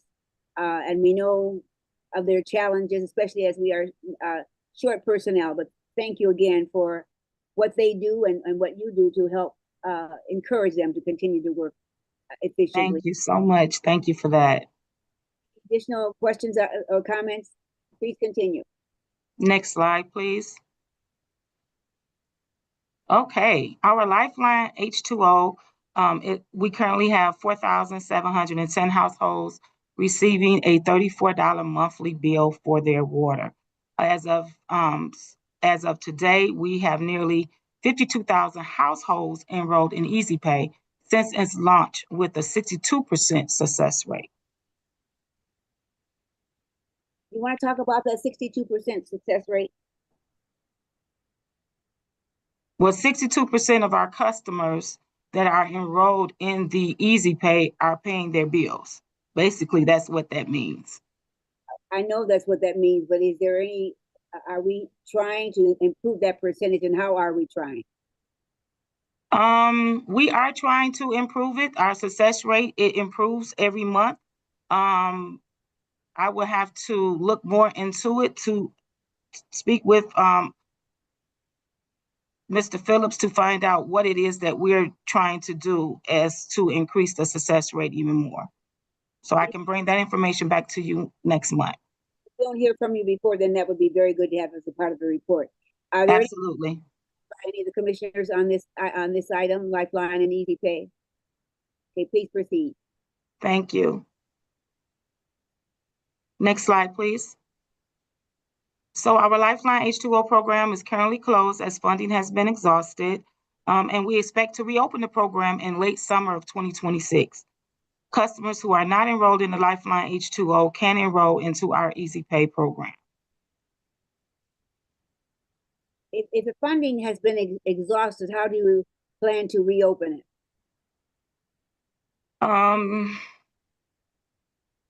To my understanding, there's supposed to be some talks happening right now. I don't have all of the details pertaining to that. Matt, would you like to chime in on that? Yeah, Madam Chair, we expect the Great Lakes Water Authority to reintroduce their funding, which runs on their fiscal year, which starts July 1st, 2026. So we're just awaiting that confirmation from the Great Lakes Water Authority. So that's why we're stating late summer. So as that funding becomes available from the Great Lakes Water Authority, we will present it to our residents. Okay. When you say we expect to reopen the program in late summer, I would probably amend that to say we are working to reopen the program in late summer, rather than depend on expectations, because you're actually working very diligently with the Great Lakes to make sure this happens. Yes, that's correct. Yes. Just as a reminder, Madam Chair, that the current Lifeline H2O program does have an expiration date of the funding. The funding is available per fiscal year, and that fiscal year expires on June 30th of 2026. So that's why we know that we expect to reopen it after that. So the current individuals that are on the program today, we'll have additional funding that's available. Starting August, or is that what you're expecting? We don't know the exact date, but we know that we know that it will happen after July 1st, 2026. I don't have an exact date, but we do know it'll happen after that, because that is the start of the fiscal year for the Great Lakes Water Authority. I just want to be able to give our advocates as much information as we can so that they can help, let's say, soothe the concerns of the people with whom they interact, and also for the board to have information as they go about the communities, that they can explain what the board is trying to do. So thank you. Please continue. Thank you. Next slide, please. So I would like to go into our planning calendar, if that's okay. Yes, it is. Okay, so we're going to talk a little bit about quality assurance. So within our customer service department, we have a dedicated quality assurance team consisting of one team leader and two quality assurance analysts. The quality assurance team is responsible for listening to and evaluating call interactions with our residents to ensure customer service specialists provide accurate information, demonstrate professionalism, follow established procedures, and deliver a positive customer experience. So our goal is to strengthen customer satisfaction and trust by promoting accuracy, consistency across all customer touch points, compliance with departmental standards, and continuous improvement within the department. And so how are we doing that? That's on my next slide. Okay. So how do we accomplish this? Okay. Our quality assurance team monitors calls through structured evaluations. One random call is selected each week for review and scored across the 9 evaluation categories outlined here on the scorecard. Each team member then receives a scorecard reflecting their performance in those areas. Our quality team also provides actionable feedback and supports employee growth and development through monthly coaching sessions. The overall goal is to enhance the customer's experience while empowering our customer service specialists to perform at their highest level. Any question about this, the quality assurance area of this effort? How well are we when we have to have these discussions with our customer service representatives, how are they receiving and then let's say correcting or improving their performance? So our agents, some are receiving our feedback very well. Some have questions. So if I had to do a percentage, I would say maybe 75% is accepting our feedback. The other 25%, they may have questions as to why they may have received a low grade in one of the different categories. And then we will go over the steps to give them, we let them hear the call. We tell them where they went wrong, how they could have corrected their issue. And most of the time, I'm going to say most of the time, once we go back through those steps, they see where they may have given out misinformation or where they could have improved. So we do they do acknowledge that they appreciate our feedback, and they just, promote that they'll try to do better next time. Ms. Pearl, do we allow them, without pointing it out, do we allow them to first see if they can determine where they may have done a better job before we show them? Yes, we do. We listen to the call with them, and we ask them, is there anything on this call that you feel that you could have improved on? And they will acknowledge that. Well, I see that I went wrong here, and I could have did it, I could have done it this way or that way. So we acknowledge that they are recognizing their need for improvement. So in those different situations, we offer them training. We work side by side with them. We give them one-on-one coachings, and we have seen scores have improved drastically by us doing that. Thank you very much. Mr. Pagani, I want to make sure that I give you an opportunity to comment, because this is certainly one of your areas of expertise. So feel free to comment or ask questions as we go along. Please continue. Okay. Well, that concludes my part of the presentation. I would also like to recognize, how to access our services. These are the different these are the different methods that our customers can reach out to us. They can reach out to us by our online self-service portal, email, by phone, and by different payment locations, and our DivDeck kiosk if they're making a payment. Can you comment as to which one is used most frequently? What we're finding what's used most frequently, believe it or not, is our online self-service portal. Very good. That certainly saves a lot of time in terms of dealing with employees who could be answering more difficult questions. Absolutely, absolutely. Any questions, commissioners? Okay, please continue. Okay. I believe that concludes our presentation. I would also like to recognize the hard work and dedication of our customer service employees and leadership team for their continued commitment to serving our customers each day. So this concludes my presentation. Thank you. I don't know if this is the appropriate time, but I want to commend Mr. Smalley and his staff on the quick manner in which they handle a very serious situation where the customer had water flowing into an apartment complex, and they did an excellent job of dispersing personnel to that location and helping resolve a very, very, I think a very serious condition that affected residents in that complex. So I don't know if Mr. Smalley is still listening, but I certainly want to commend him and the team for what they did for that particular customer. So thank you, Madam Chair. But the accolades certainly go to our Chief Operating Officer and the men and women serving our customers every day.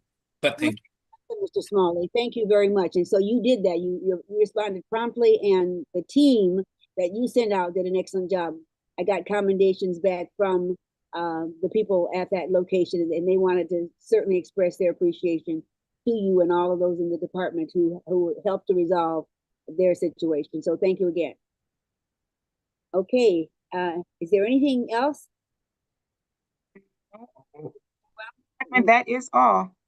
Very much. Thank you. The next, I can't see. Let's see. Next item on the agenda is the planning calendar, and that's quality assurance. Is that going to be, or is that part of what you did today, or is that coming? This is part of what I just did today. Yes, ma'am. Go back, please. Thank you. So, are there any? I have no other matters. Are there any other matters that are not listed on the agenda? Seeing none, then our next meeting is the same as the rest of the committees, June 3rd, and the chair will entertain a motion for adjournment. Move, Madam Chair. Properly moved and supported.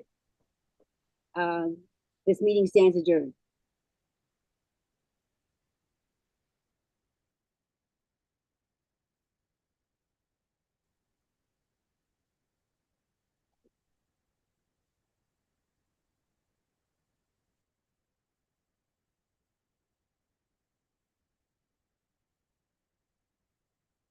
I can't believe we finished in time. We're not holding anyone up. That's great.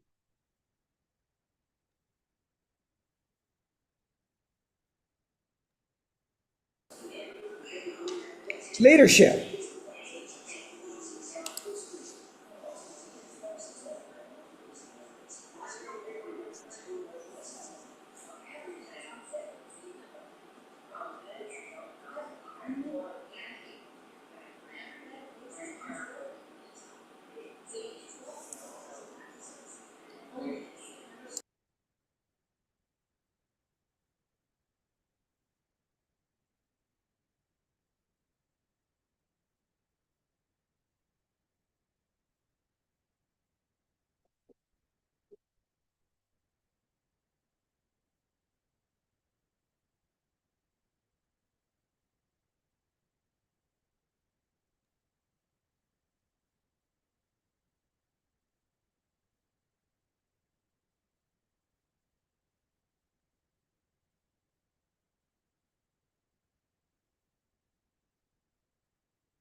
Noon. It is now 3 p.m. and we will call the Human Resources and Organizational Development Committee to order.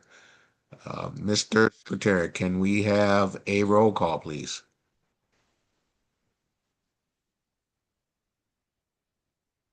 Chairperson Davis, Present. Commissioner Blackman, Commissioner Blackman, Present. and Commissioner Garcia.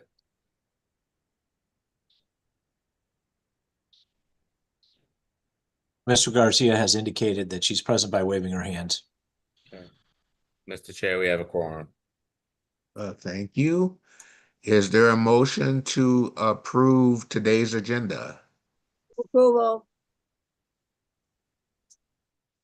And is there a second? Okay. Then I'll second it. All in favor of the motion signify by the sign of aye. Commissioner Garcia has indicated her approval. Can you hear me? I just want to make sure I'm coming through. Yes, yes, Commissioner Blackman, we can hear you as well. All right. Did you hear me call for the vote, Commissioner Blackman? I heard you, but I didn't know if you could hear me. Okay, gotcha. All right.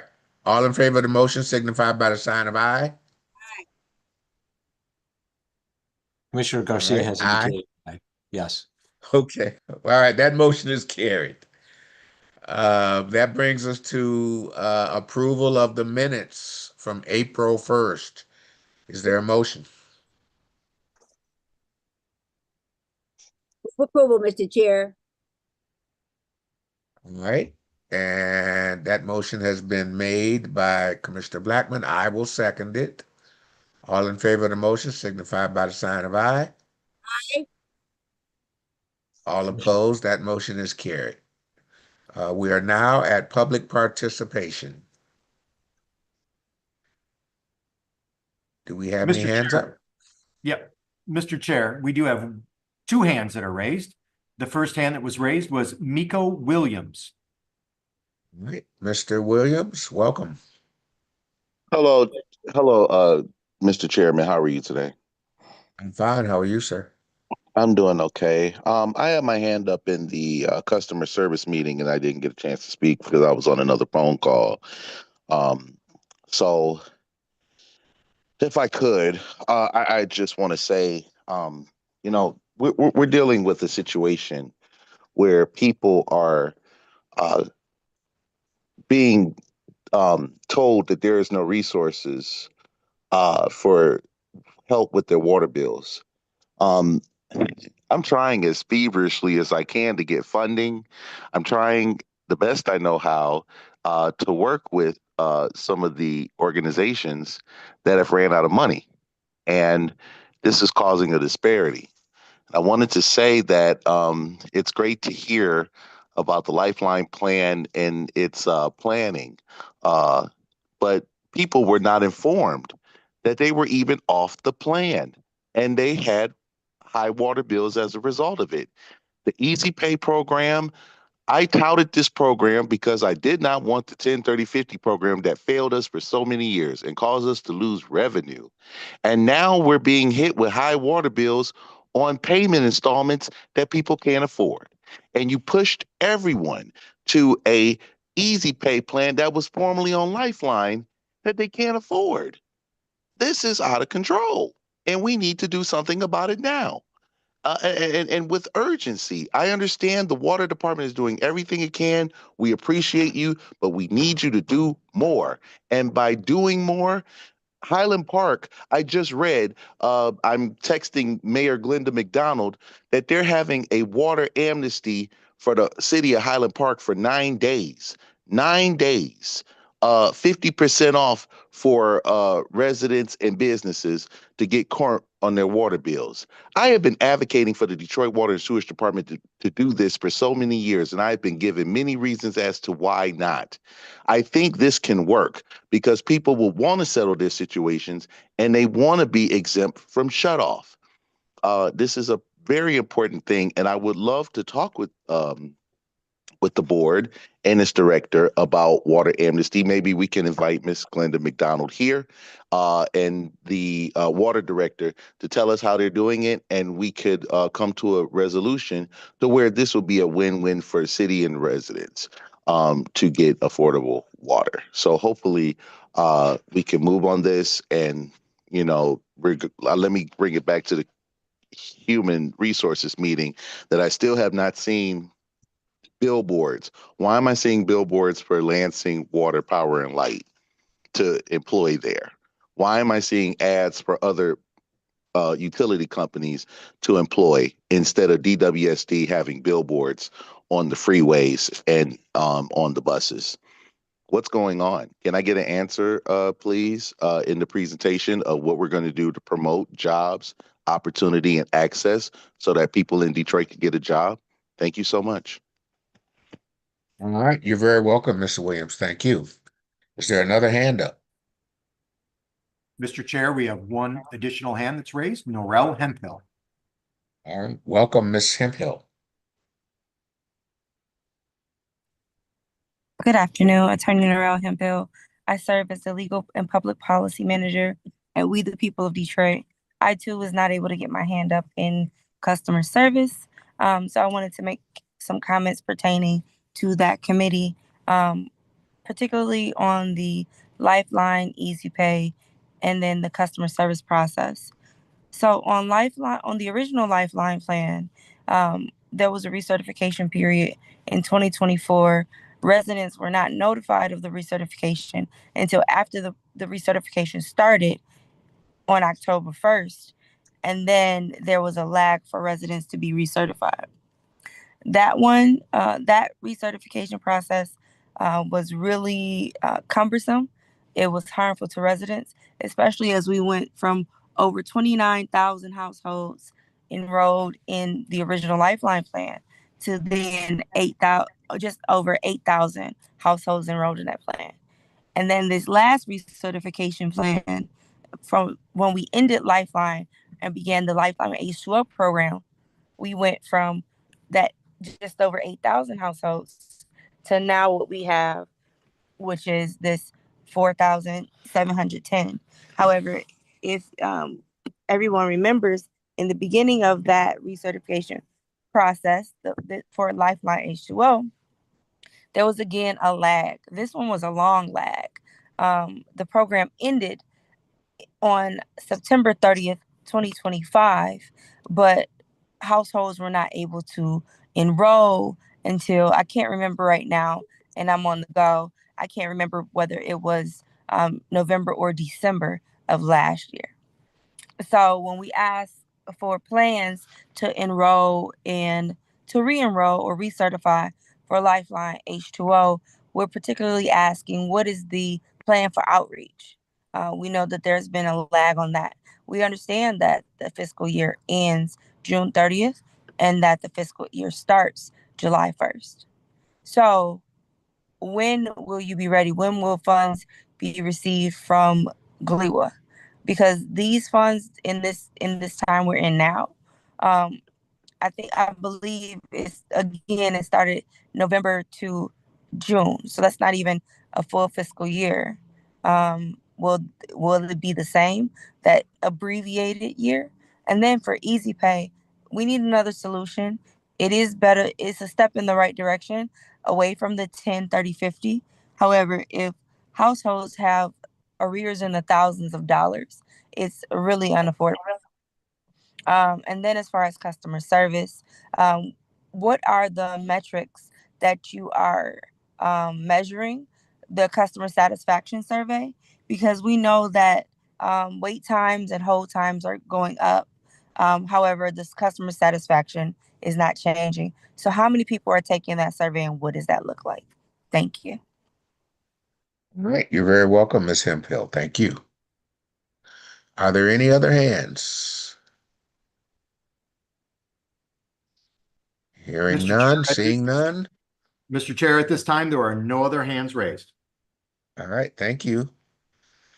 That brings us to communications, and there are none, nor is there any unfinished business. That brings us to new business. 8A 2026-115, Human Resources Presentation. Ms. Jones. Good afternoon, Commissioners. Tiffany Jones, HR Director, and happy May. Please allow me to share my screen. And let me know when you can see the presentation. We see it. Awesome. It's my honor to present to you the metrics of human resources for the month of April. So total, we have 671 employees. That's 54% of those employees are Detroit residents. 309 are non-residents. And in the month of April, we had 5 new hires, 3 of which were Detroiters.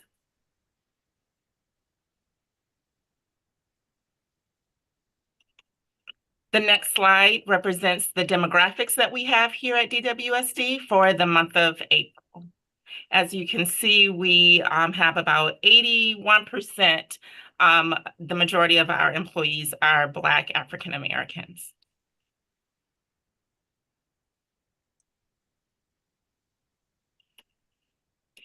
Next, we have our employees broke up by county.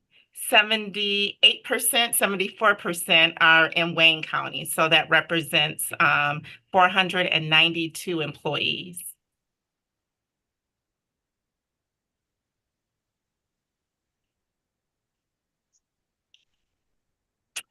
This slide represents our employees that are eligible for retirement in the month of April. We are holding steady at 19%. We have 130 employees that are eligible of the 671 employees that are eligible for retirement.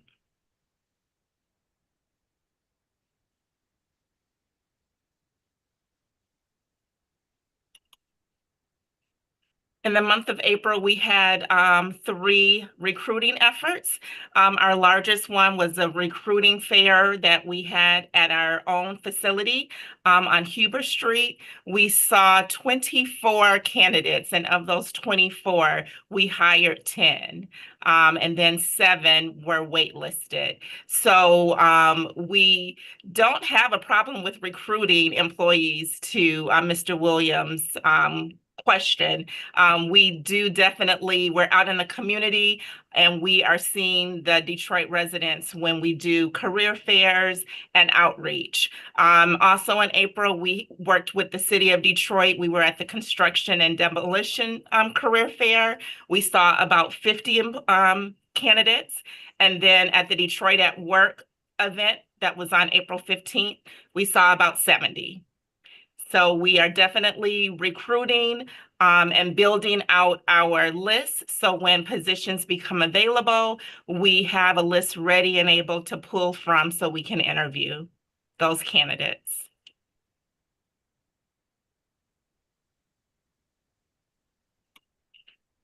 Currently, we have 14 open requisitions available, which equate to 25 open positions.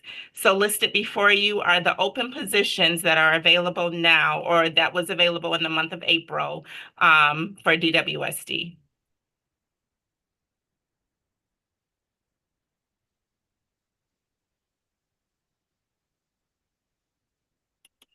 If I may, for the planning calendar, we were going to just provide a recap of the attrition here at DWSD for the year, the calendar year, starting at January 2025 through December 2025. So we had 129 people that were separated from DWSD. Of those 129 employees listed before you are the divisions that those employees separated from.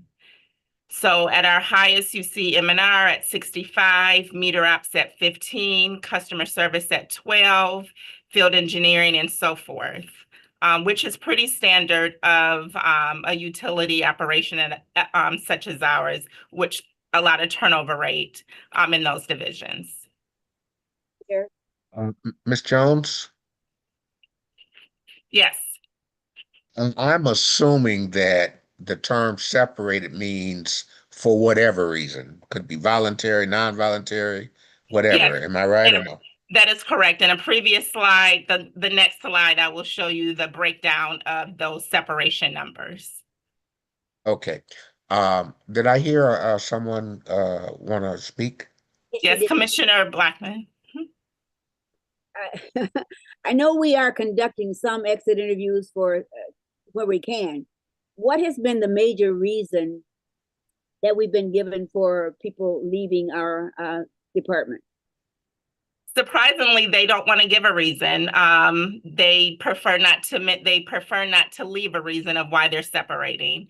But we do exit interviews for those that are not terminated, that leave voluntarily. We do separation interviews, and many of them, the top three, I would say, would be other opportunities with more, a better pay, and then just prefer not to release a response on why they're leaving. They just resign. I'm just wondering, because that's a critical number that we're not getting responses from. And I'm wondering if there's another way for us to get, it's probably, they're gone, so it's not, probably not dealing with, I don't know exactly how to put it, but since they have left already, can you think of a different way of us perhaps getting feedback? Because that feedback might be helpful to us for employees who are remaining, things that we could do to assuage some of the feelings that they may not express during the time that they're with us. Absolutely. One thing that we have activated, not only trying to listen to our employees as they're leaving when they're walking out the door, but we also conduct surveys at 30 days and 60 days to try to see what we did right, what we could do better, so we could learn along the way. So we are still pulling together that information and hoping that we can make the process smoother before we even get to an exit interview. So we're trying to communicate and reach out, have those touch points even prior to them wanting to separate. So we're hoping that that will teach us what we can do better and what we can improve on. Thank you. My pleasure. Commissioner Davis, so these are the reasons of separation. We had 71 that was discharged, so terminated. 38 resigned, 15 were due to retirement, and we had 5 deaths.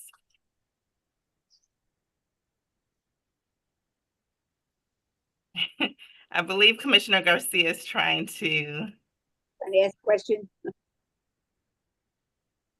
Commissioner Blackman? As Commissioner Garcia is trying to ask the question, under the discharge number, however, what have we learned about that particular area that we might want to improve on in our hiring process? Well, the discharge is not in the hiring. They're terminated based on, discipline, our drug and alcohol policy. So they were terminated due to a reason. So it was nothing to do with the hiring, but they were terminated on our end for discharge for those 71 employees. That's unfortunate, because they know they can't drink and drive or drink and work or take drugs and work. So I don't know how we can improve in that area when they know going in that that's something they should not be doing. That is correct. Tiffany, I apologize. We do have to open up the legal committee. All right. We will recess to the call of the chair.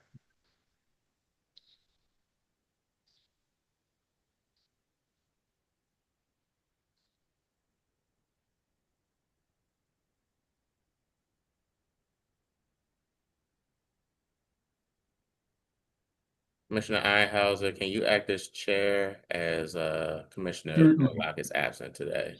All right, let's call to order the Legal and Government Affairs Committee, and can we call the roll? Commissioner Einhauser? Present. Commissioner Blackman?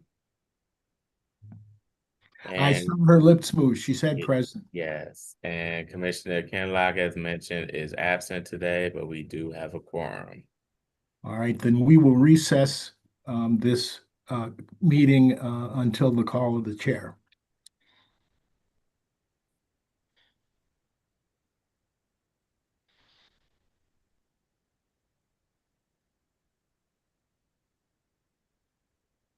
All right, we will now resume the HR committee. Okay, can you see my chart again, Yes, we Commissioner? can. Okay, great. Yes. Commissioner Blackman, I did have some other reasons of discharge. So we did have a breakdown. Majority of them was probation. So they did not meet their probationary period. And then AOL, just not showing up to work. And then violation of drug and alcohol policy was the third reason. So those were the top three. Mr. Chair, Commissioner Blackman. probation, did we break that down further, or is it because we don't have to, did we not cite those reasons, or just they were in the probationary period? Yes, right now I just have a general probation category. And the percentage of that was how much probation? 20 people of the 71. It's a lot. So you'll probably be looking into that more deeply when you have an opportunity. Absolutely. Rip came up, I must have said something that triggered his thought process. Commissioner John Henry Davis, may I jump in here for a second?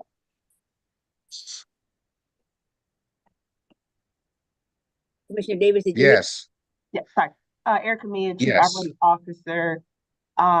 For the M&R portion, because that is the largest portion, two things I want to note. We do have in M&R over 165 employees. So while that number does look high, it is not as high because there are a lot of employees, but we are working with HR operations. To your point of the probationary period, operations has created here at CSF an agility test to help staff kind of know what they're getting into, and for us to be able to see what they can do, if they can truly lift a 90-pound or 50-pound, if they can crawl a ladder, if they can get in a hole. That has just started. We are hopeful that that will help both them and us do an assessment of if this job is truly a good fit for them. Operations also has a 2-week experience, if you will, where we give extensive training on what to do, what to expect in conjunction with HR.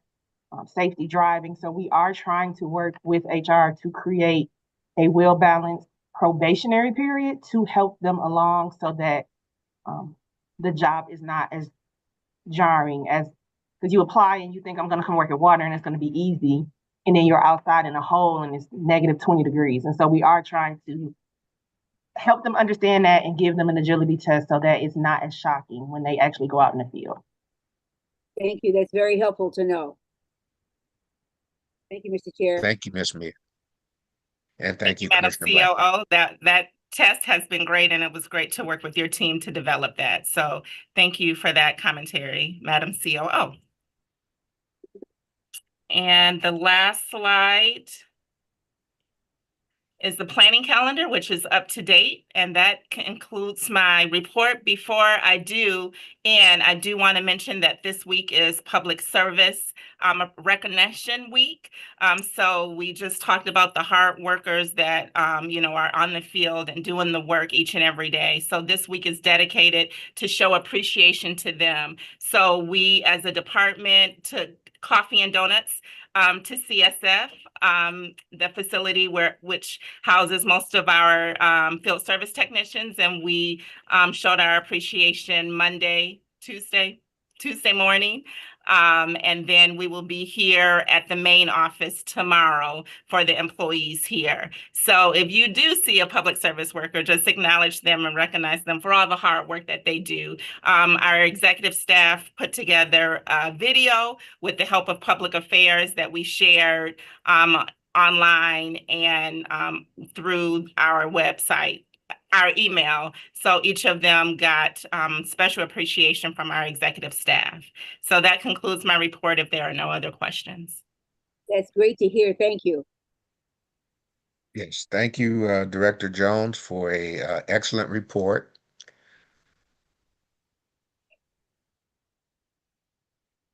And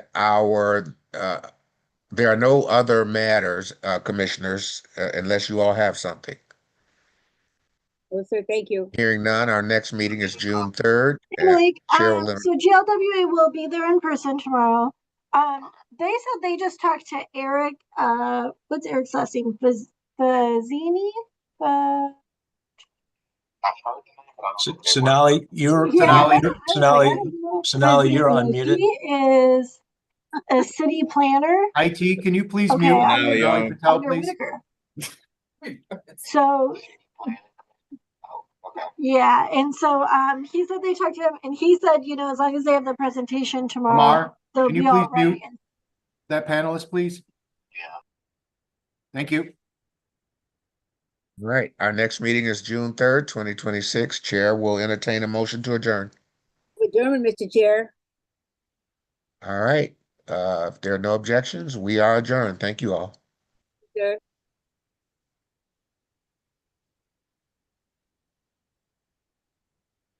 So let me recall the Legal and Government Affairs Committee.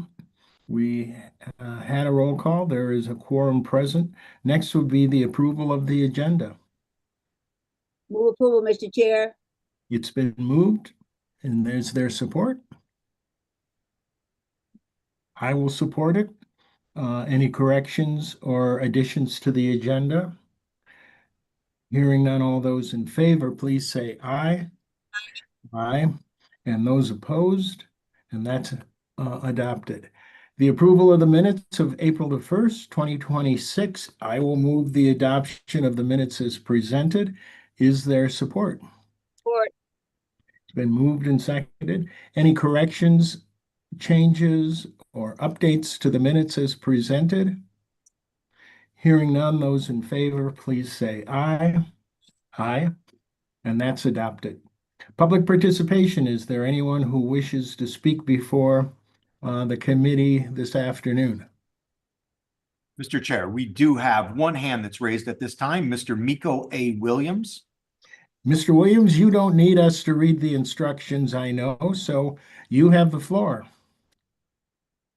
Yes, hello, Chair Eisenhower. Thank you so much for allowing me to Miko. speak.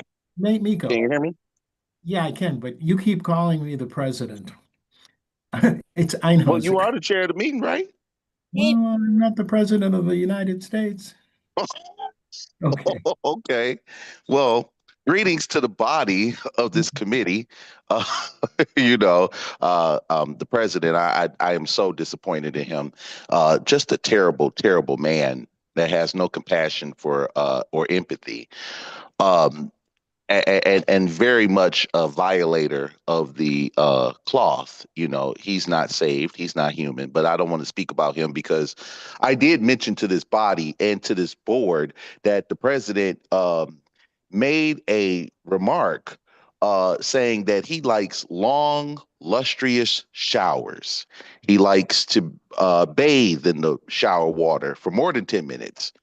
And he wants Americans to have that same luxury as he does. But I have not heard him speak about water affordability. I have not heard him speak about affordable water in the United States. I don't know if that will ever get to him or if that will even cross him of so much that he has going on.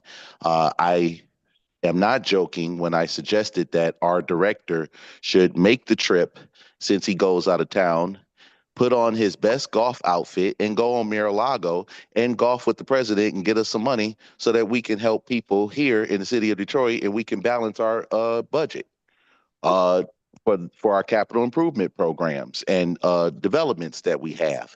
You know, we have to put on the suit and we have to meet across the aisle in order to get what we want. I was thinking this morning, Fox 2 miscategorized me and said that we should compromise when it comes to our rates and when it comes to the budgeting and such. And Detroit voters and residents has compromised enough. We're not hearing about savings.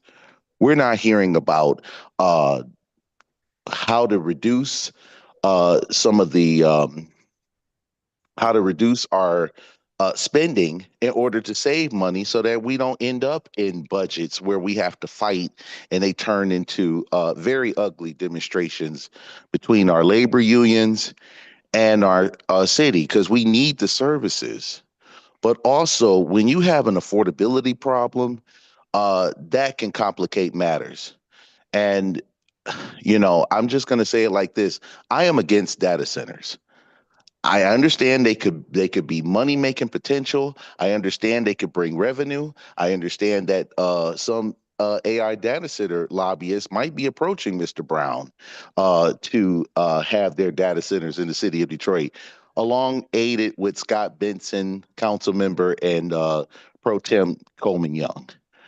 We have to make sure that we are having laws and rules and regulations about AI data centers and commercial properties to pay their water bills, or they get shut off as well. But I'm against data centers of any sort. I just hope the Water and Sewage Department doesn't adopt them.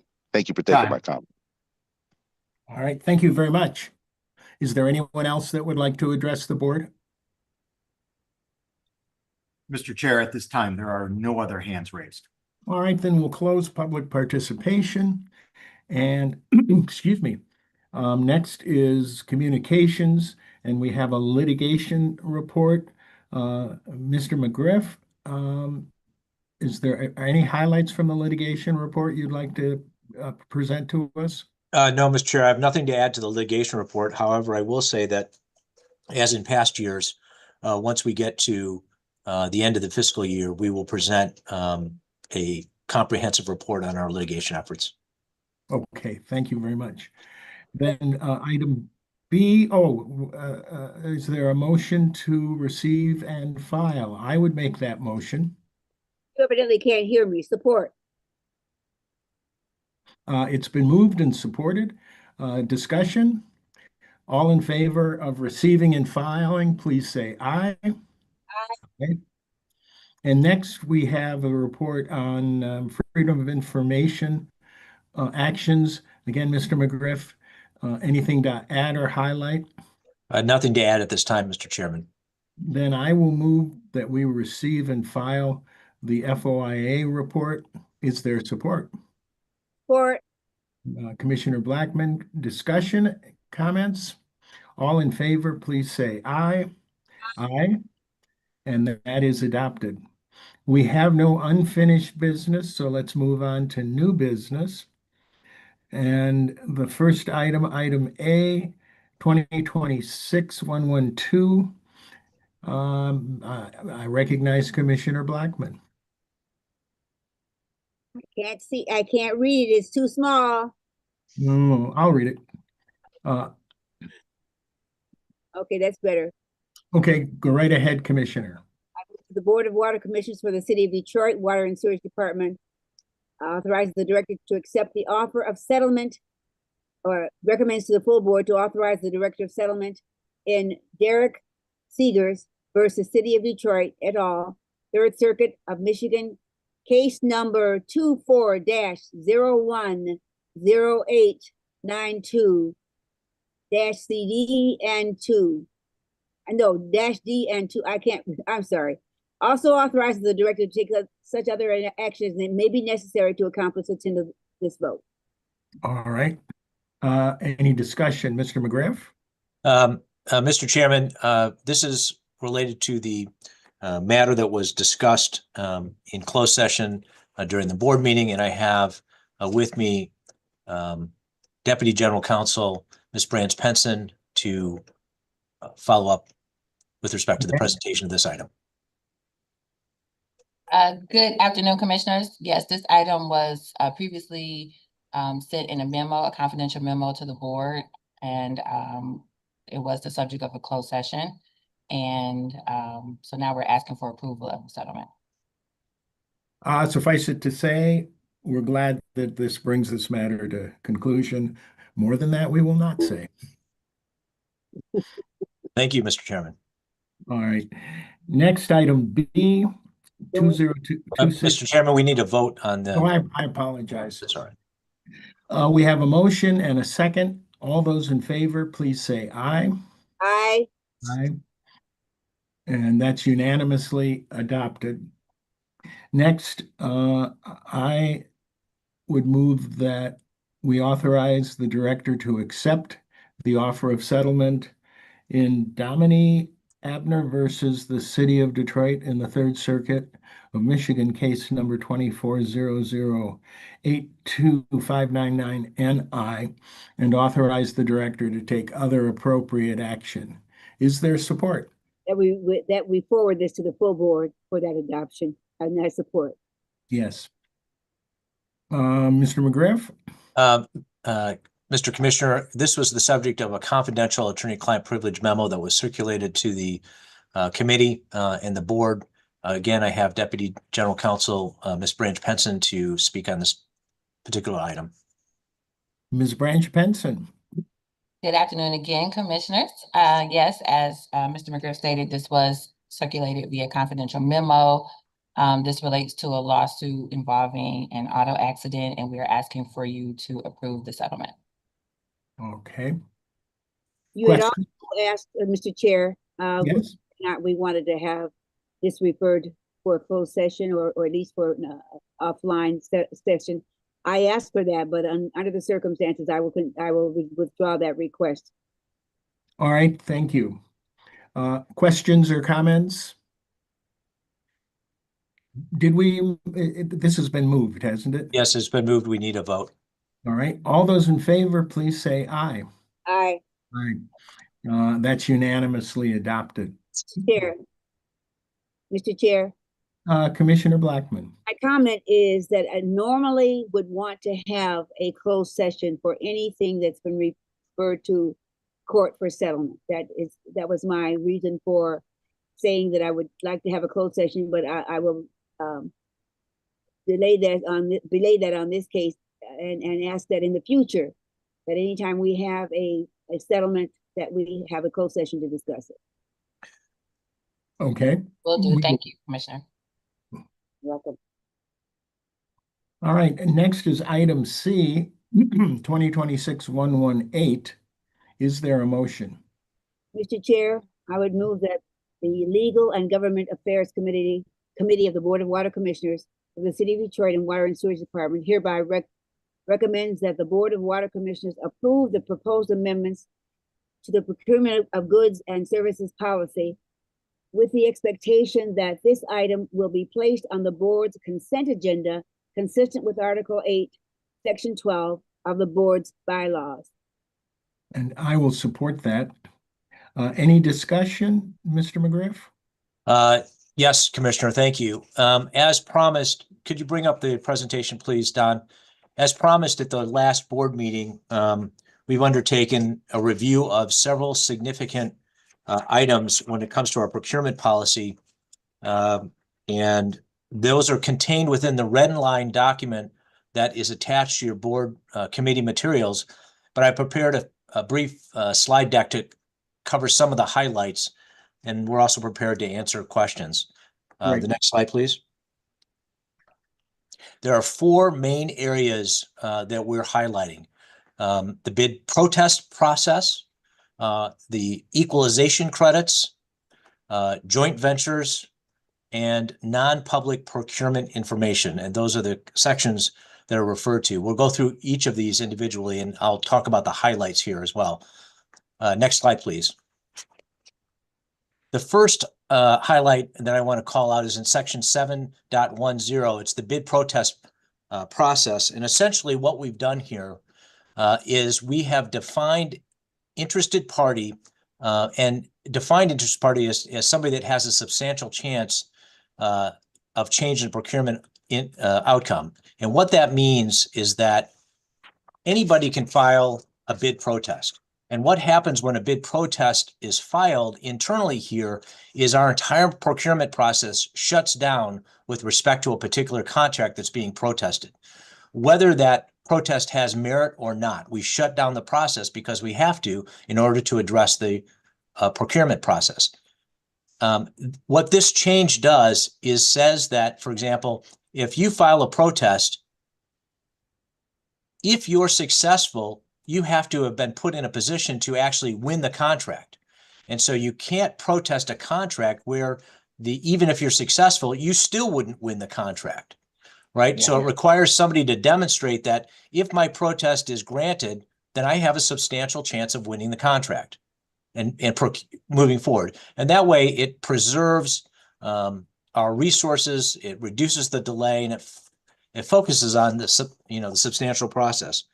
And I want to note that in response to Commissioner Blackman's comment 1 or 2 protests ago, we've also changed 7.1 to include a notice, the requirement that we provide a notice to the impacted party.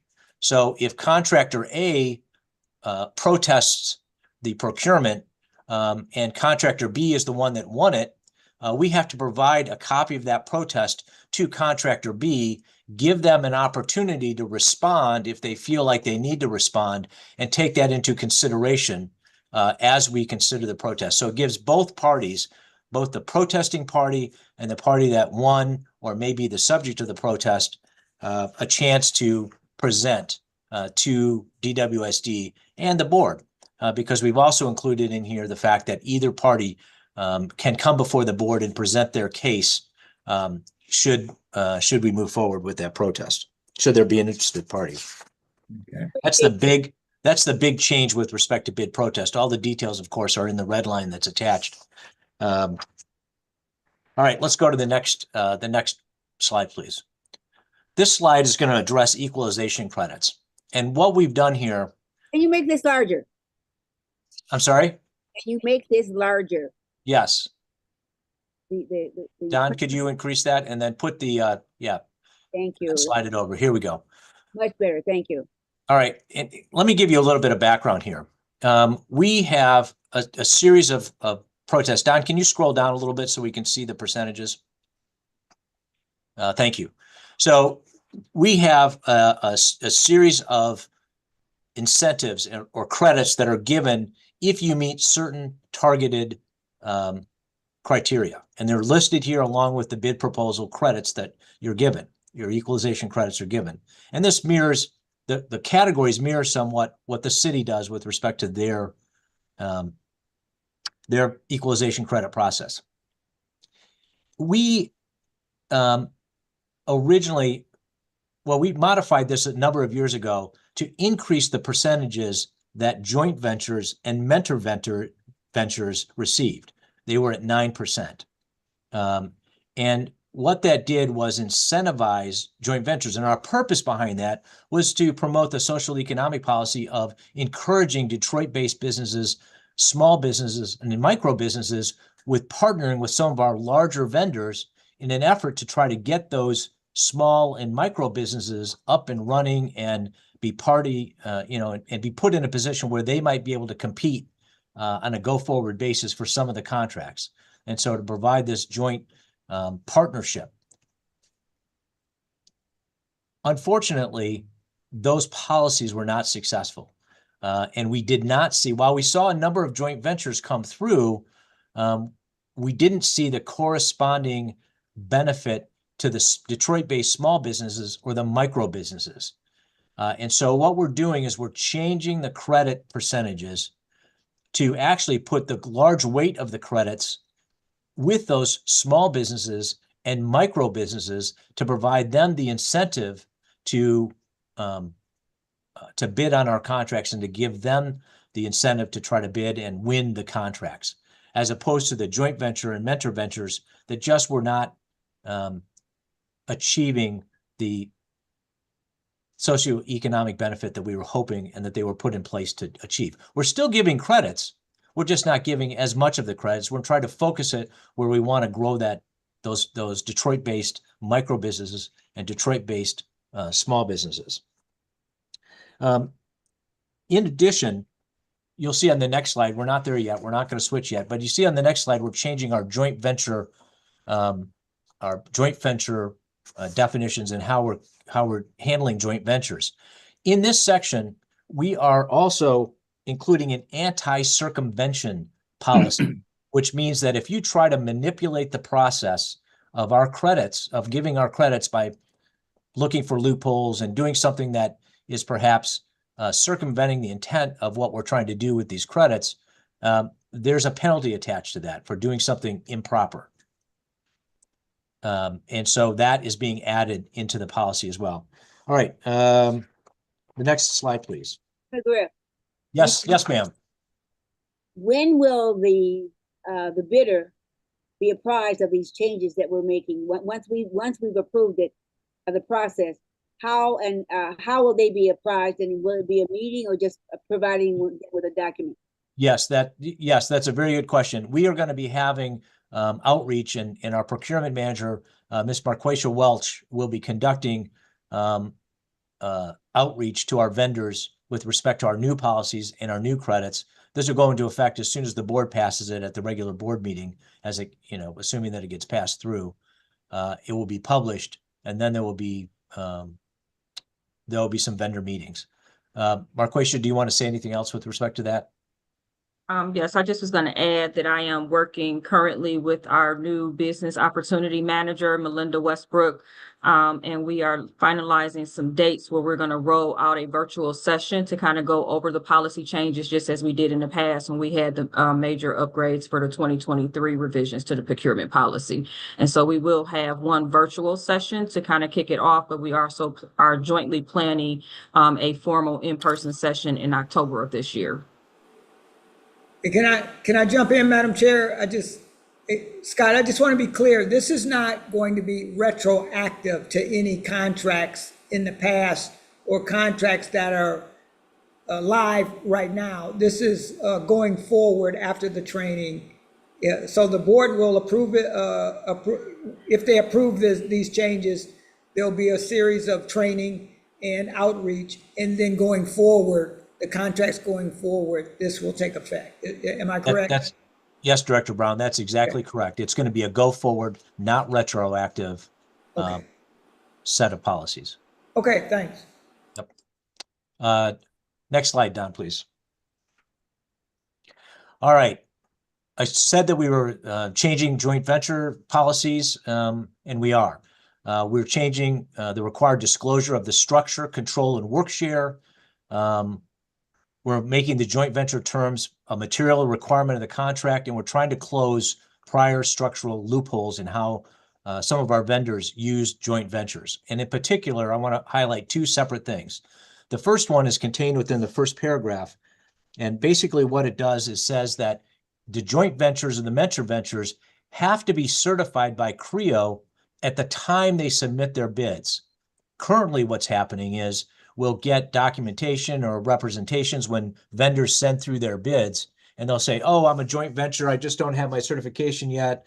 And they won't actually have been certified by CREO as joint ventures before they submit their bids and before they're trying to submit the bids. This requires them to get that certification before they apply as a joint venture, so that we know that they're actually a joint venture and entitled to the credits they're seeking at the time that they submit their bids. So that requires them to have the documented CREO certification at the time they submit their bids. And then the second item is contained within the second paragraph there, 7.3.10.1, which basically requires that the joint venture identify the specific scope of work that's going to be performed by each joint venture partner, the percentage of total contract work, and the responsibility allocated to each joint venture partner, and then which joint venture partner is going to exercise the day-to-day control of each portion of the work. Commissioner Blackman, I see your comment. Don, if you could highlight this, I'd appreciate it. This is also contained in the board presentation materials that were emailed, so you can refer back to that. What we're doing here is we're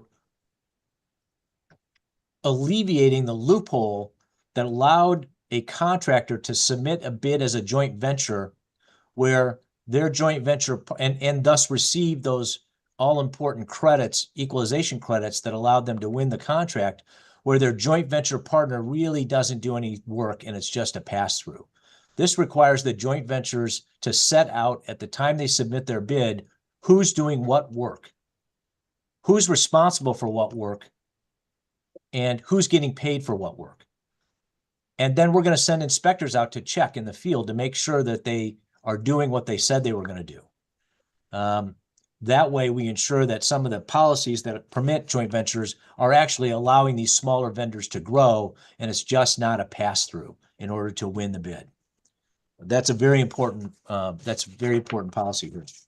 All right, next slide, please. Lastly, one of the important changes that are being promulgated here, Don, can you bring up thank you very much, is we've had several instances in which non-public procurement information is being obtained by vendors. And this change in our policy is making clear that a vendor that obtains or uses or possesses non-public procurement information is subject to discipline and possible referral to the OIG and criminal authorities for violating procurement policies and procurement regulations. We really are taking very seriously vendors obtaining information they're not entitled to receive and then using that to their advantage. And so what this is doing is making clear that that's not going to be, it's putting teeth in the fact that it's not something that's permitted. It's something that violates our policy, and in fact, in some cases violates the law. And we have the option of referring to law enforcement those vendors found to be in violation.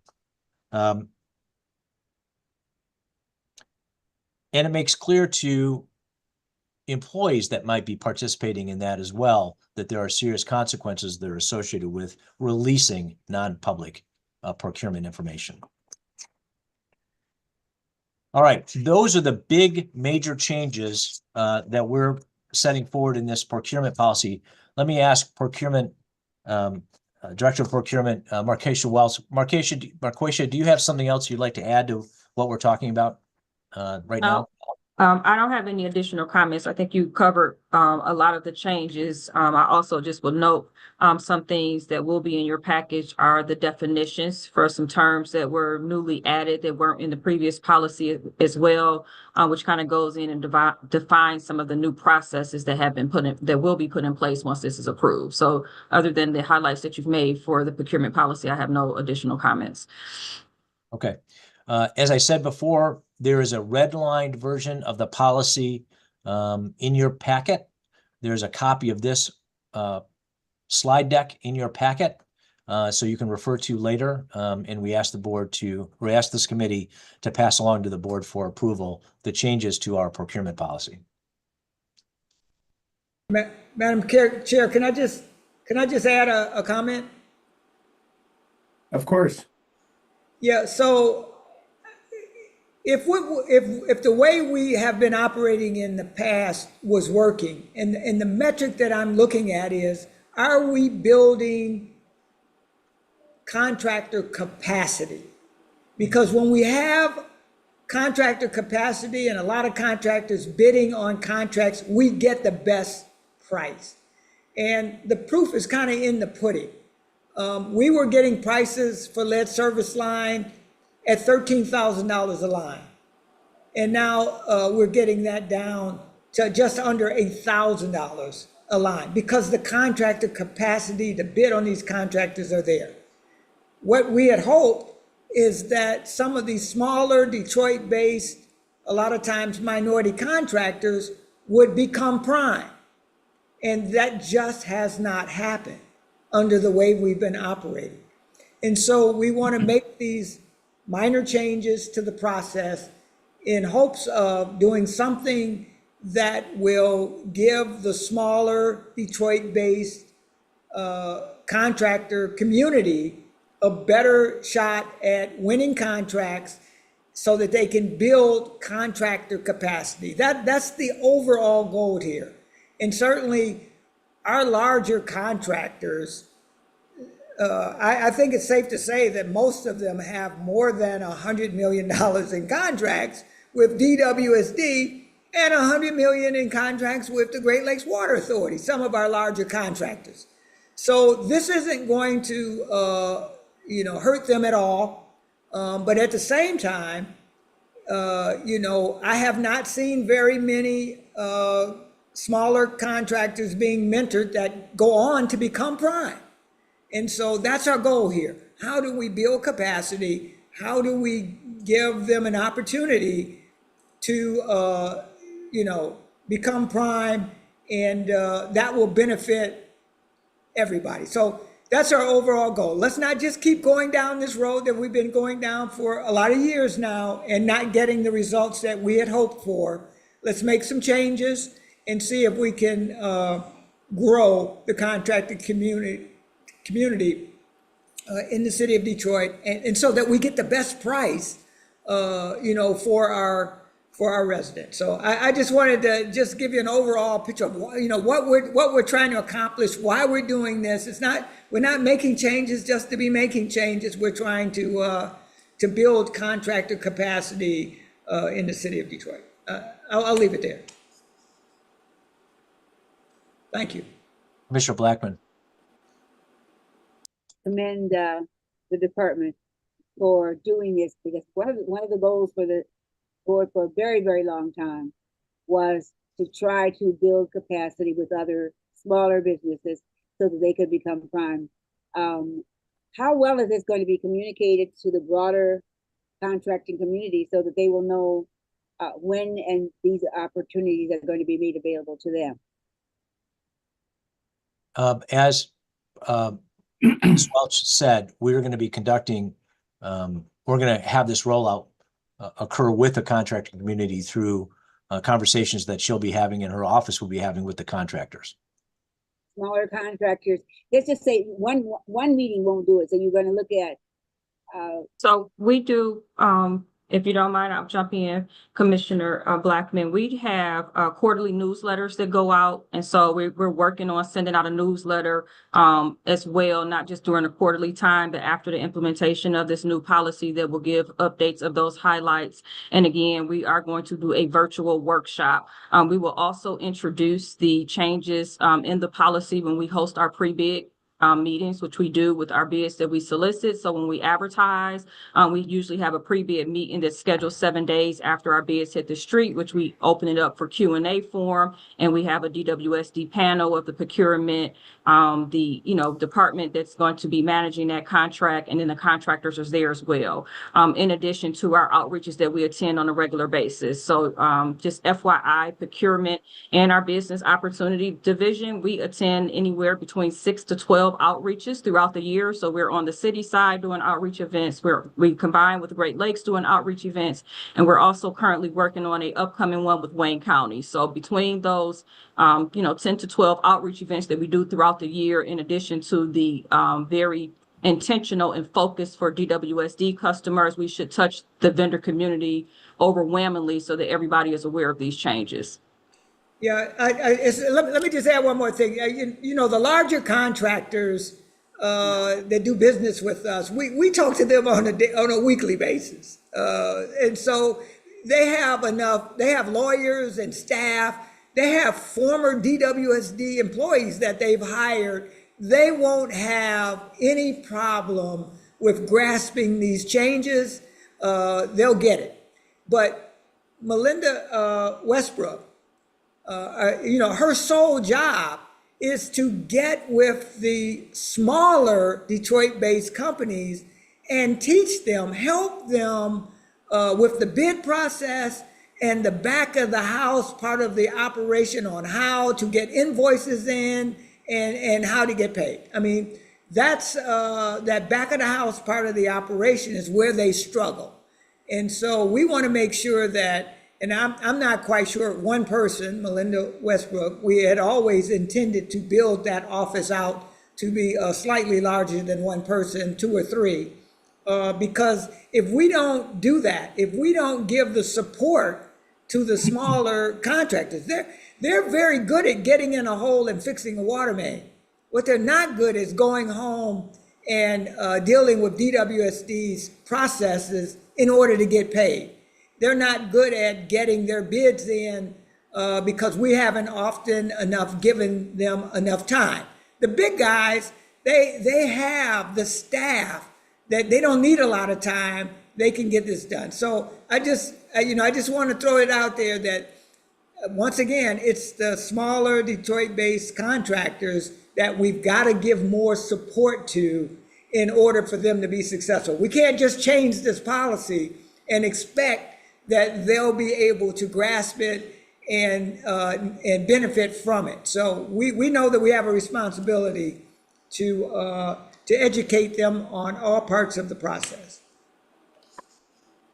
Thank you. Hello, I just want to. Yes. So I think you hit on the point that I was concerned about, and that is that newer contractors, not only will they be made aware of opportunities, but they will be made aware of ways to enhance what they do to make them eligible for these opportunities. I think that's a key point, that they may not have had those opportunities, those experiences that they're capable of achieving, but they need some assistance Yeah. And quite frankly, we expected that to take place in the joint venture. We thought that the larger contractors would do that mentoring, but it just hasn't taken place. And so now we recognize that we've got to do that. And I don't want to say that the larger contractors haven't done anything. They absolutely have, but it has not netted the results that we expected. So now we've got to do more. And this is our attempt at changing this policy, understanding that we've got to give them the support that they'll need in order to grow and become larger contractors that hire more Detroiters and get us a better price in the bid processes. That's the only goal I have here in asking my team to do this. Madam Chair, can I make a comment? Mr. Chair, is it not? I guess I'm chair. You know what? I'm sorry. It's okay. May I make a comment? Commissioner Blackman's doing a great job. Commissioner Forte. I'm sorry about that. I just wanted to highlight and put up in lights Gary's last comments, which were the comments I was going to make. This entire change, the pivot, and I'm not going to call it a total pivot, but this recognition that things were not working as it was envisioned and, at the beginning that this program would do, is the point of this is good business sense, not only for DWSD, but for our entire community in so many ways. And I'm really proud of the team at DWSD to have recognized this early on. Number one, to be monitoring it, and then to recognize it and identify changes that could be made to make it better. Kudos. All right. Any other questions regarding the changes to the procurement policy?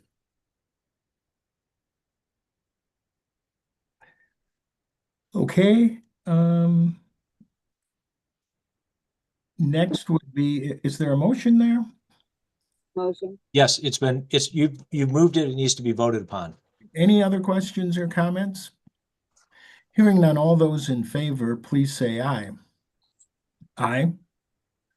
And that is adopted. Chair. Yes, Commissioner Blackman. Soon will this be communicated? I beg your pardon?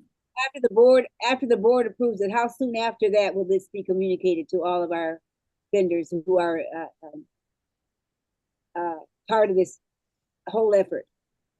So we'll have the newsletter going out June 1st. I think this gets approved on the May 20th board. So we'll have a week to kind of work through the logistics. And we're also, I just wanted to note, working with the Office of CREO to pull that small vendor certified micro business contract list down. So we'll make sure that all of those that are actually registered and have a current certification are in our newsletter email group, as well as us sharing it with the Wayne State Apex, who we cohort with, because they work with smaller businesses to pull down our bids and help them do bid submissions. And so we'll make sure that they all have a copy of this policy as well. All right. Thank you very much. The next item D, Security and Integrity Mid-Year Review. Mr. Chairman, we have with us Deputy Chief Allen, who will present the mid-year review. And Chief Allen, are you online? Don, are you able to promote him to a panelist? He was sent a panelist link this morning. I'll give him a call to sort this out. Kept him waiting too long.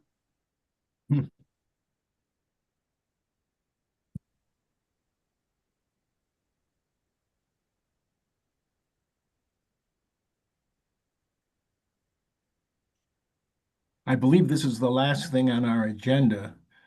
Yes, it is. So, okay, let's wait a few more minutes. My understanding is he said he was in the meeting, but I think he must be in as an observer and not as a panelist.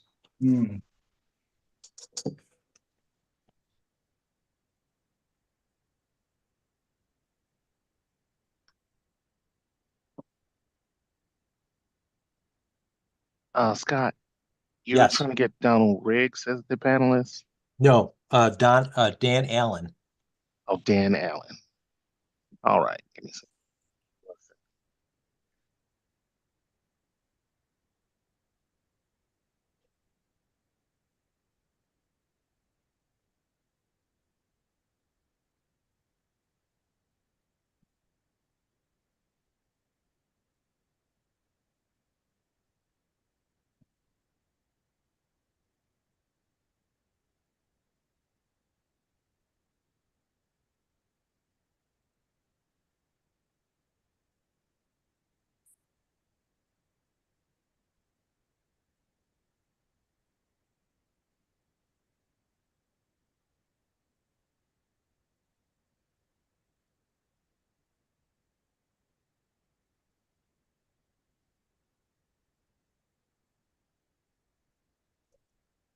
Mr. Chair, I apologize for the delay in this report. We can go ahead and close out the meeting and proceed. I'm not sure where Chief Allen is, but perhaps we can adjourn this for next month and have him present at the next meeting. We can also put him on the agenda for the commission meeting too. Okay. Whichever works. All right, then let's move to the planning calendar. Our next meeting is June the 3rd, 2026. Are there any other matters to come before the committee? Hearing none, a motion to adjourn is in order. Chair. It's been moved and I second. All those in favor, please say aye. Aye. And ladies and gentlemen, we are adjourned. Thank you very much. Thank you. At our last meeting? Yep. Have a great day, everybody.